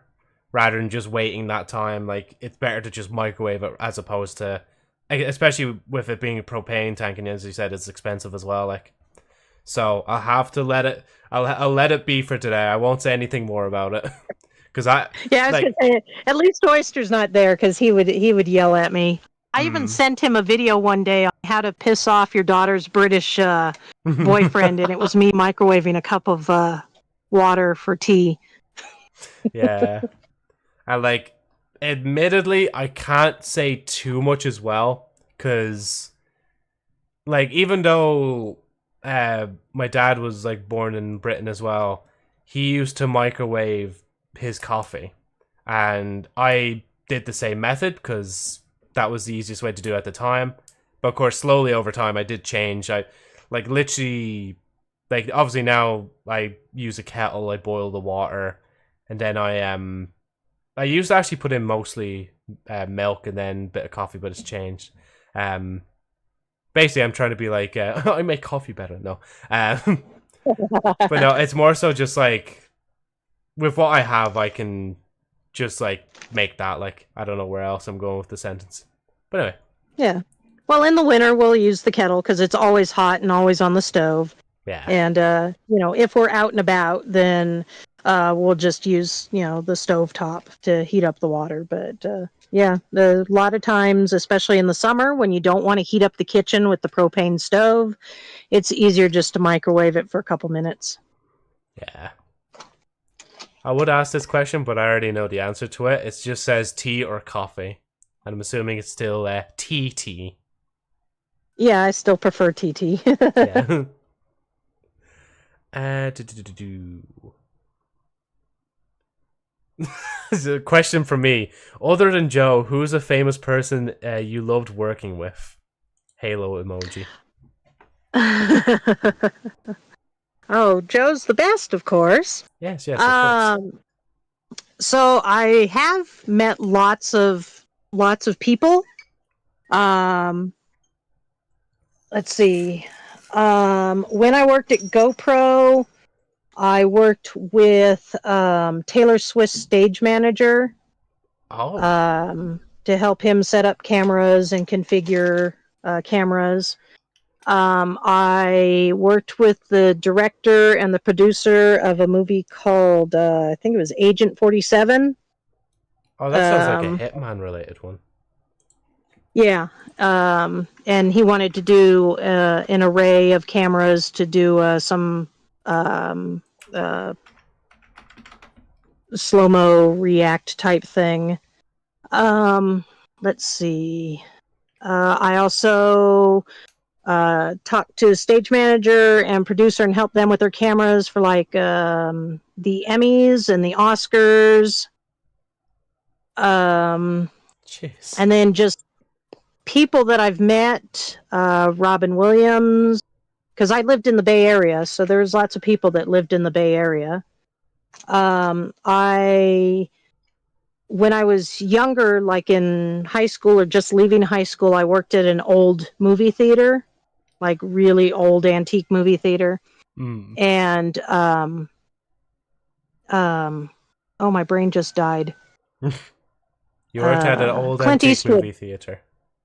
Yeah, Clint Eastwood came in and he asked if he could take a look around because he used to go there when he was younger. And so I gave him a tour and stuff. And I remember I went home and told my grandma, I'm like, hey, I met Clint Eastwood today. And at the time I was doing modeling. And she's like, did you give him your headshot? And I'm like, yeah, that's what I want to do. Hey, come on in. Let me show you around the movie theater. By the way, here's my headshot. So, no. Let's see.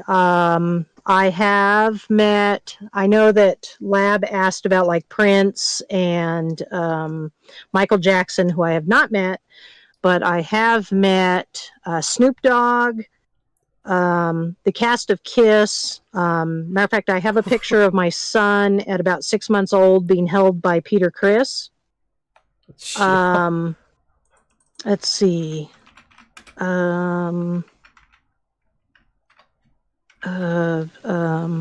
Alice Cooper, Ozzy Osbourne. I don't know. There's lots of people that I've had the privilege of meeting and talking to. I used to talk online way back during the pandemic to Vin Diesel. He's a good singer too, by the way. Vin Diesel. And then Dan Papameyer from Phineas and Ferb. We're mutuals on one of my TikTok accounts. Pink, Lady Gaga. Yeah. I've gotten the pleasure to work with and or meet and talk to a lot of people. Yeah, no, you weren't fucking lying. Jesus. I like even just thinking about myself and who I've met over time. Like at one stage, I would have said like the closest thing to me, like who would have been famous-ish people, would literally just be YouTubers and streamers. Like I know where me and my mate were sitting when we were watching the KSI fight. This was in Manchester. I was very like literally. I was basically underneath like the Sidemen crew. Like KSI's friend group, and then obviously I'd seen KSI and Logan Paul in a distance, but then obviously this year I've had the pleasure of meeting Pyrocynical himself, like, but like there's nobody on the celebrity level I think I've ever met, and I think that's just simply because like in Ireland, like not a lot of celebrities kind of like pop over to Ireland being like, yo, how's it going, like especially like like I go to Dublin sometimes, but I don't go all the time.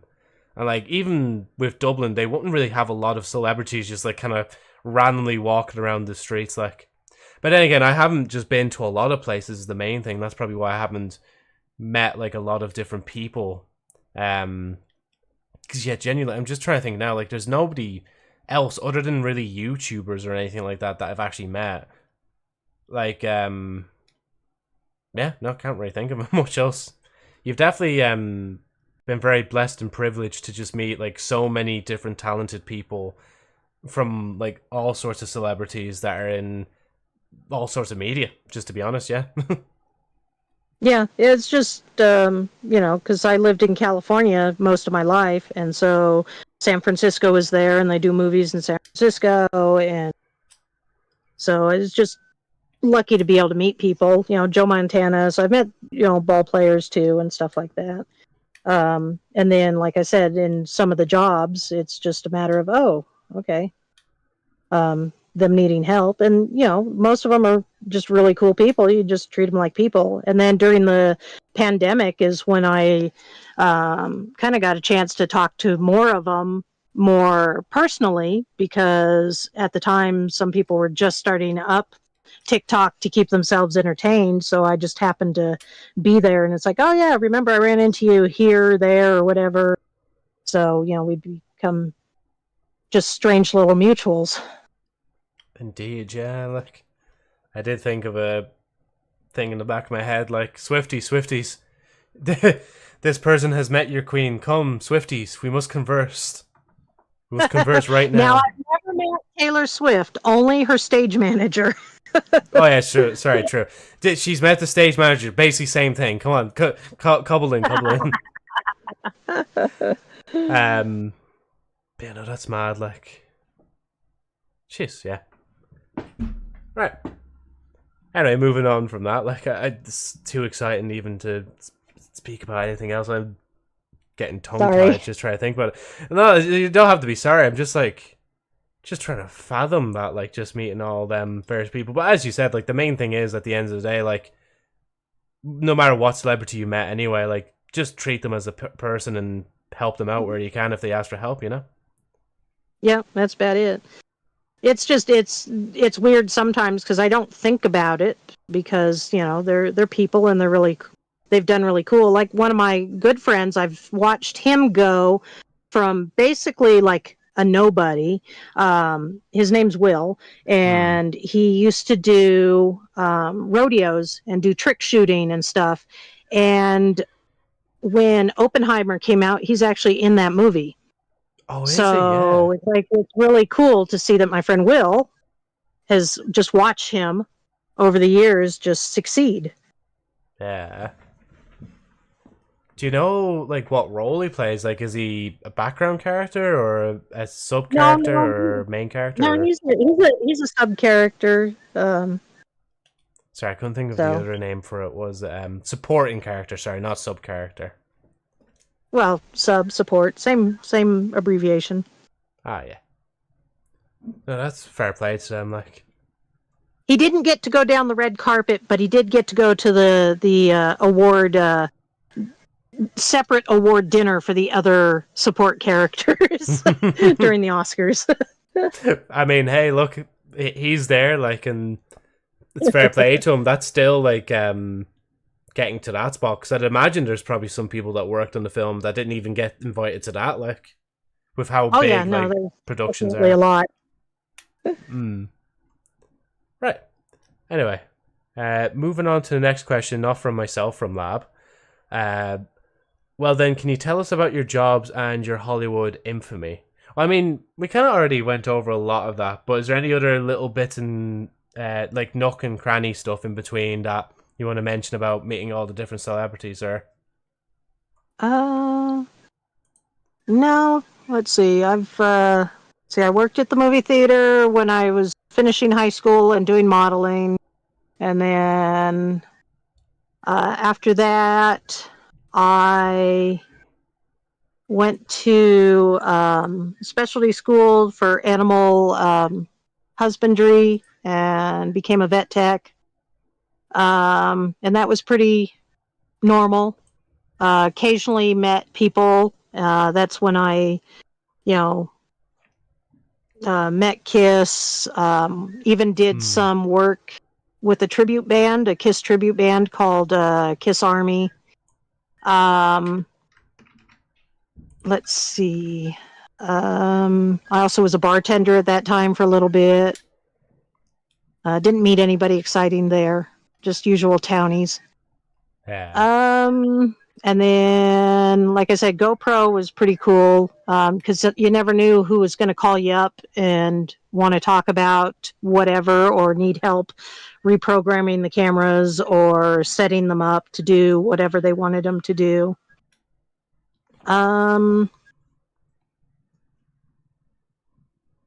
Yeah. I think that's about it. God, yeah. Just odds and ends stuff. Streaming. Streaming started kind of more gung ho after we moved to Oregon. So about 2008, 2010 type of thing. And then that's more where I got to talk to online people who were streamers. It started mainly with like Roblox developers and stuff. Yeah. Yeah, I think that's about it. I don't know why I imagine Moist Critical's voice there at the second. So, yeah, that's about it. Sees. Because he always kind of ends the video very nonchalantly, like. Yeah, no, I guess then we can move on. I guess it's a weird kind of final question, but I forwarded something from Media Memes and GIFs. Because I think you left it in and you were saying, like, I'm going to put this here if you guys can ask about it, or whenever, if ever we do the podcast. And it's about the Klamath Falls man in custody after standoff at AMA Mini Mart. So the gas stations or mini marts that we work at are called AMA and their own family, and he's owned them for years. And luckily, Luna and I were not there at the time this happened because it happened on a Saturday. So I was at the other one at the end of town. And a gentleman who was a little cuckoo for Cocoa Puffs, I guess, had stolen a gun and had his family held, or not his family, but like a sister-in-law and something held hostage in a house a couple streets down. Things happened there and he left, and somehow he ended up at the station that Luna and I are at on Monday, Tuesday, and every other Wednesday. And was waving the gun around, and the cashier who was there, she was pissed and tried to stand up to him, and then he basically chased everybody out of the store and locked himself in. And then he proceeded to trash the frickin' store. I mean, he knocked things down. He wanted the cameras to go offline so we couldn't spy on him. So he poured energy drinks all over the computers. Surprise, camera still worked. He threw a wine bottle through one of the walls. The wine bottle didn't break, but the wall did. Huh? And then in his weird state, he took his shirt off and proceeded to like break dance on the floor. And because he had broken all the bottles and stuff, he got blood everywhere. The police were outside probably for a couple hours with SWAT team and stuff. And they missed him with the rubber bullets, but they did finally immobilize him with flashbangs, and he gave up. But he just trashed the whole gas station. We're still cleaning it up. That was the pictures that I posted of like the half-empty store because he had just trashed everything. But yeah, that's some of what happens in our lovely small town. Drugs are bad. That is my the main takeaway from that. That is my thought of the day. I'm just glad nobody got hurt. It's also, and I know it's not a good thing to say, but it's also you know, it's a good thing he came on the day he did, because he got the chance to walk away. Yeah. Because there were certain people that work there on certain days where he wouldn't have gotten the chance to walk away, especially seeing that he already had a gun in his hand. So, you know, it was just a weird thing of events, and I felt like sharing the confusion.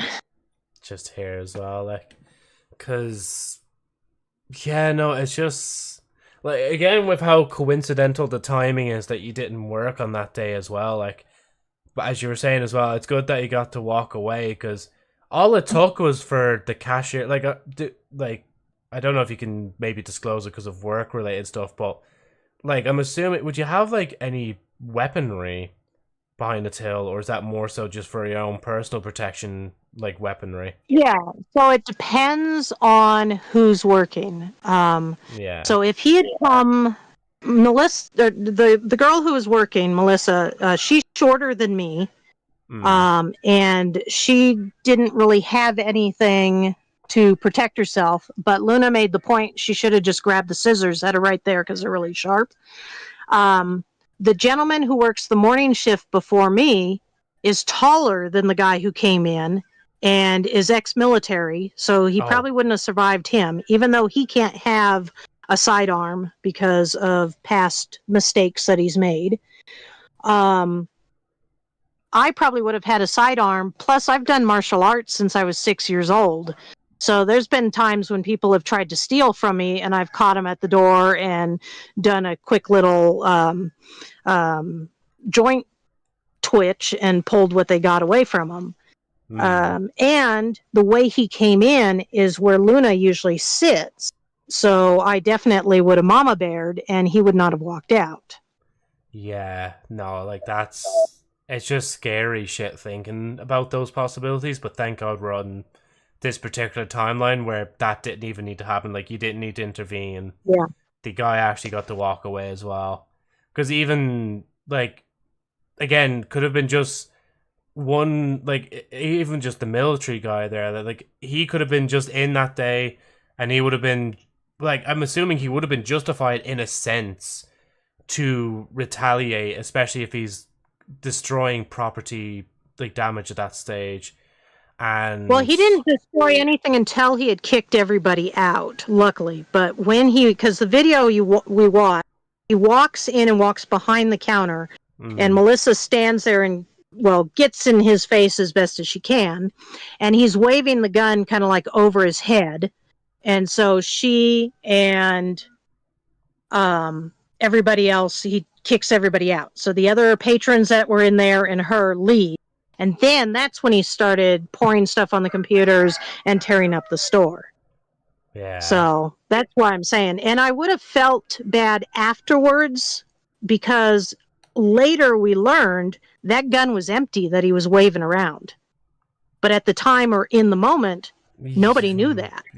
Yeah, no, I was going to say that, yeah, like, because regardless, like, even if the gun is empty and they're just waving it around, you can't just take that chance to say, they're bluffing, there's no bullets in the chamber in that gun anyway. Like, you just assume, like, I mean, if he was waving that in front of an officer straight down on the ground, he would have been probably dead. Like they wouldn't probably take that chance because he's, like, Cocoa Puffed out of his mind, as you would say, like. Yeah, he was cuckoo for Cocoa Puffs. Yeah. Yeah, I mean, to be fair, he probably wouldn't have even gone behind the counter if that other guy was in there. Like, but even at that, like, the other guy would have been seeing the gun and he would have instantly been like, nope, you're going straight to the ground. Like, whether it be, you know, pulling out a firearm or restraining him, more likely restraining if the guy was out of his mind and going straight up to the military guy, like, or ex-military, should I say, sorry. And well, I mean, even without anything, yeah, you know, just a quick knee to the no-no square probably would have dropped him pretty quick. So, yeah, I'm surprised that Melissa didn't do that, but I think she was just too amped up on him being where he shouldn't be. Yeah. You know, thank you for sharing that. Yeah. It's like, you get to meet all these celebrities, and even just that happening, like, what was that? That was 25th of June. That was okay. So that was 2 weeks ago. Yeah, just a couple weeks ago. Yeah, we're still trying to clean the place up. Yeah. No, even just from that one shot I see of like the place stored, like I don't doubt that you're still trying to clean up stuff now. Because something like that wouldn't be easy to just clean up in a matter of a few days. It definitely would take a while. Well, it wouldn't be so bad, except that he had poured liquids over everything. Chips, candy, the computer. It just, everything is sticky and gross. And then there was blood everywhere too, so yeah. But I know it's morbid to ask. Sorry if it is a bit morbid to ask, but you guys don't have to clean that, do you? The blood as well? Yeah, we did. Oh, Jesus. We had gloves and bleach. So. Gotcha. Again, just... I mean, it's not like it's not like anybody has a team to come in or the cops are going to go, hey, let us clean this up for you. And the guy's in jail, so it's not like he's going to come back and clean it up. So unfortunately, it's left to the employees who have to clean up the mess that the morons leave behind. That's why, like, especially, I was going to mention there, like, even though, even if I do feel a little annoyed towards certain employees in, like, when I'm going to a shop maybe to buy something or going to a place to eat out, I still don't really get too peeved off where I'm actually being a dickhead, because I know myself that, especially in retail situations as well, like, they're not being paid enough to give a shit about what I randomly think, like, like, it's better to just treat them with more respect and just try and be as best you can. Like, even if there was when I was getting the car checked, there's like a little coffee sit area. Well, I think I opened something and or maybe it was the water or something that accidentally spilled out. Like, just little, like, drops. But even at that, like, I still was like, oh no, hold on, let me get just a quick paper towel here and just wipe it down. I just can't help, like, trying to keep the place the same way I left it as much as I can. Like, I mean, that even goes as far as me just parking my car outside. Like, it's like, I can't just stop outside the house and leave the car immediately. Or even anywhere for that matter. I have to, like, put the car in neutral, go out the car, look around, make sure I'm in the spot properly, make sure the car is not in the way of something, and then I can put it off, like. But anyway, sorry, that turned into another little tangent. I'm going to stop that there before it goes any further. No, it makes sense. Most of my customers are really nice, and they understand I don't control the prices of the the beer, the cigarettes, the gas, and they'll clean up after themselves. I mean, occasionally you get morons who think you control everything, but don't clean up after their dog when they let it in the store and it shits on the floor. Jesus, but they're pretty far and few in between. Yeah. Oh, entitlement. Yep. Isn't that right, Fred? Don't worry, I didn't forget Fred was here. Joe, you just reminded me I need to call Citroen. Oh, that's good, yeah. Just because I mentioned about my car, so you're going to get your car checked now. Yeah, I guess just one final thing I will mention. Just a little funny note at the last second. Because I was mentioning there about Destiny Rising and stuff like that. So this is technically just the news little section before we wrap up. I did see, actually, there's a new trailer out for Destiny Rising, and I'm not gonna lie, I'm actually pretty surprised at the quality of it. Like, I think the alpha made it look a lot more mobile esque as opposed to what it looks like now. Like, now when I looked at the trailer, it actually looked more very close to how Destiny 2's graphics are like, which is very strange. But I'm looking forward to that, because that's coming out 28th of August. Don't mind me, I just have to get my head Bungie/Destiny talk in for today. I will definitely. No, I think the next game I'm supposed to download is the Elder Scrolls, the new one there. Oh, the remaster, is it?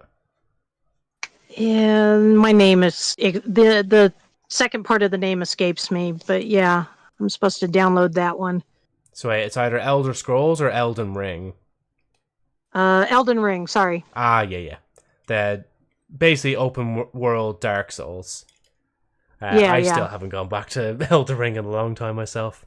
I think it was back in 2022 when I last played it. Like, I just thought it's a pretty good game.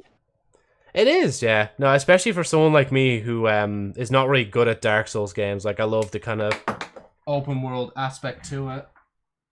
Ooh. Its MOT runs out a week Monday. I'm assuming that's like motor something tax, maybe?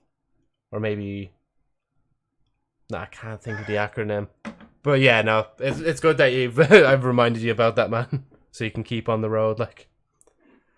But yeah, I don't think there's much else to say. If you guys want to ask any last minute questions to Golden before we wrap up the episode, go ahead. And of course, Golden, if you have anything else left to say before we wrap up, then do let us know. I don't know. We talked about a lot. We did, yeah. Went on many tangents. Well, mainly me just kind of just thinking like of one thing and then trying to tie it into another thing, but it probably doesn't even really tie properly. But sure, look at it's just no bitches. No bitches. No bitches. No bitches. Yeah, Nicole's a very sweet streamer. Like, I love that time when we raided her. Like,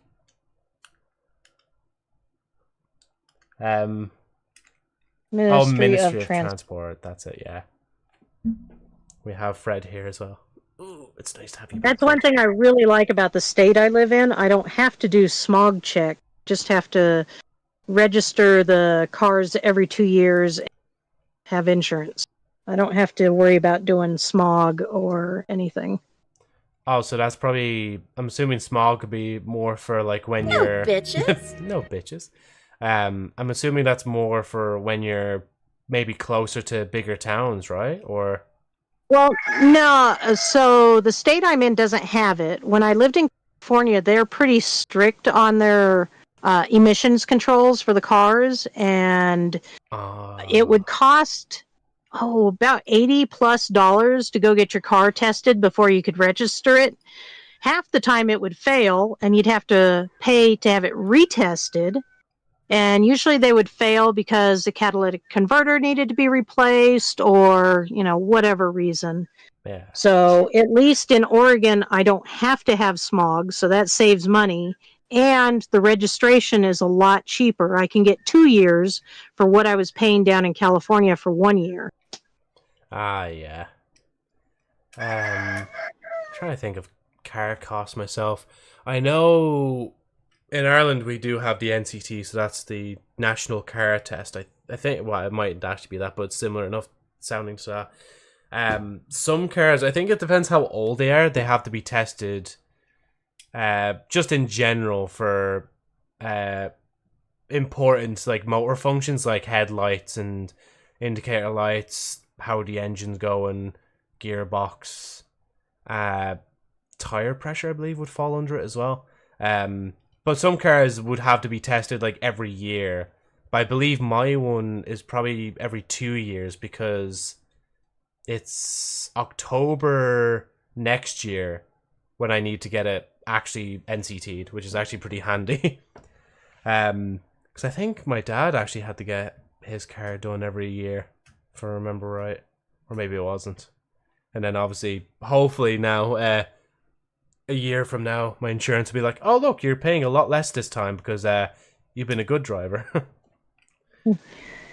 Yeah, that's goofy because, say in California, I bought a car, whether it's new, used, was just smogged or emission tested. If I'm transferring ownership and getting a new title, registering it, I would still have to do that test first.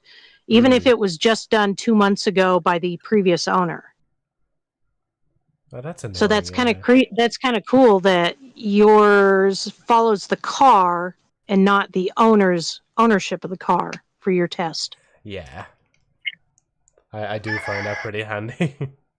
I think Save you some money.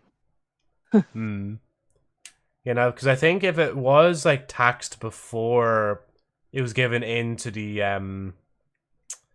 into the motor dealership as well, like I believe it still would have covered the car itself, because the tax is also just based on the car. It's not based on, it may be more of a combination of you and the car. It's more of just the car itself. I do believe though insurance would definitely just be more of it definitely would be a 50-50, I'd say, between you and the car, like how you drive and what is the condition of the car you're currently driving like. Yeah, we get a choice on insurance, so most of it is how well you drive. It's like your record, how many times you've been pulled over, accidents you've had.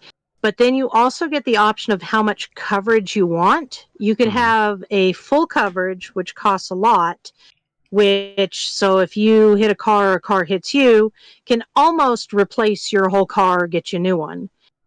We have just liability, so if we fuck up or uninsured motorist hits us, then we get insurance that way, but only up to a certain amount.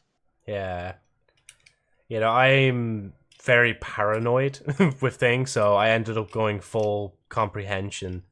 So essentially I was told, like, if the car was in an accident, I don't even think I have to even get into an accident with someone, or maybe I do. No, maybe it would be. But basically, like, if it's that bad where the car's written off the road, I basically can get, like, I think almost a little bit over the amount of money I paid for the car, which is pretty handy. So that, obviously praying that never happens, but if ever it does happen and I have money spare over as well, I'd hope to be getting a good car by that time. Like, but again, praying I can at least go on for a few years with the current car I have. Like, it's been a few through quite a bit of a life. 5 other owners before me, so oh wow.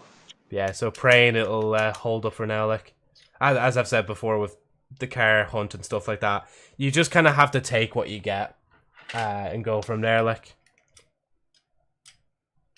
I've got 14 years. It's a safety test. Tax is the only thing that doesn't stay with the car. Oh, for you, yeah. For in the UK. Right. Anyway, I think that's a good place to wrap up today's episode. Finally, after over a week of it being delayed. It's all good. Life happens. Yeah. Right, now let me not close Discord like I did on a few people by accident while I was wrapping up. But yeah, no, thank you, Golden, and thank you everybody else for watching the stream, lurking in the background on all sides. Tomorrow I'll be working, but I might stream. It depends, and if I do stream, it'd be nice to kind of finish up Deltarune, because that boss fight was doing me in a little bit. It's a bit tough now, I'm not going to lie to you. But yeah, mainly to you, Golden. Thank you so much for obviously suggesting for you to come on, and well, maybe Luna also pushing the idea forward as well. And just, thank you for being here and having a good chat with me. No worries, it was my pleasure. Thank you for having me. No problem at all, Golden. Yeah, no, I have no other closing words. So I'll see you hopefully in the next stream, or whenever you're around in the future. Cheers. Bye. Bye. And goodbye to everybody else here before the whole stream breaks down. It's already breaking down. Break down. Oh, jeez, it's so bright. I'm so used to seeing the black background. Like, let's see. So my 21 plate had its first MOT last year. My T plate has 14 years left until I don't pay motor and tax. Oh, okay, yeah. Right. Sorry, let me actually wrap up before I stay here for a bit longer. I do have work tomorrow. But yeah, again, thank you guys so much for watching the stream. Should be back tomorrow with Deltarune, because the kind of schedule right now is Genjin stream, Deltarune stream, then Little Nightmares, but we could probably do a Deltarune / Little Nightmares maybe tomorrow or Saturday or something like that. Sunday, I don't know what's happening yet. Obviously, I'll let you guys know on the day if I'm going to stream or not. And then Monday, I should still have off because my work hours are essentially my work hours are Tuesday, Wednesday, and Friday. I didn't even realize. I think this is like the first Thursday I've streamed in a while. Which is lucky because it obviously lined up when Golden was free and available to do the podcast episode with us as well. Let me just double check that because I'm pretty sure it is, isn't it? Hold on, let me go into calendar here for a minute. So 26th. Let's see, was there any streams on the 26th? Oh no, never mind. Yeah, there was a stream on the 26th. So maybe, oh, never mind. It's not that unique. But anyway, again, thank you guys so much for watching, and goodbye.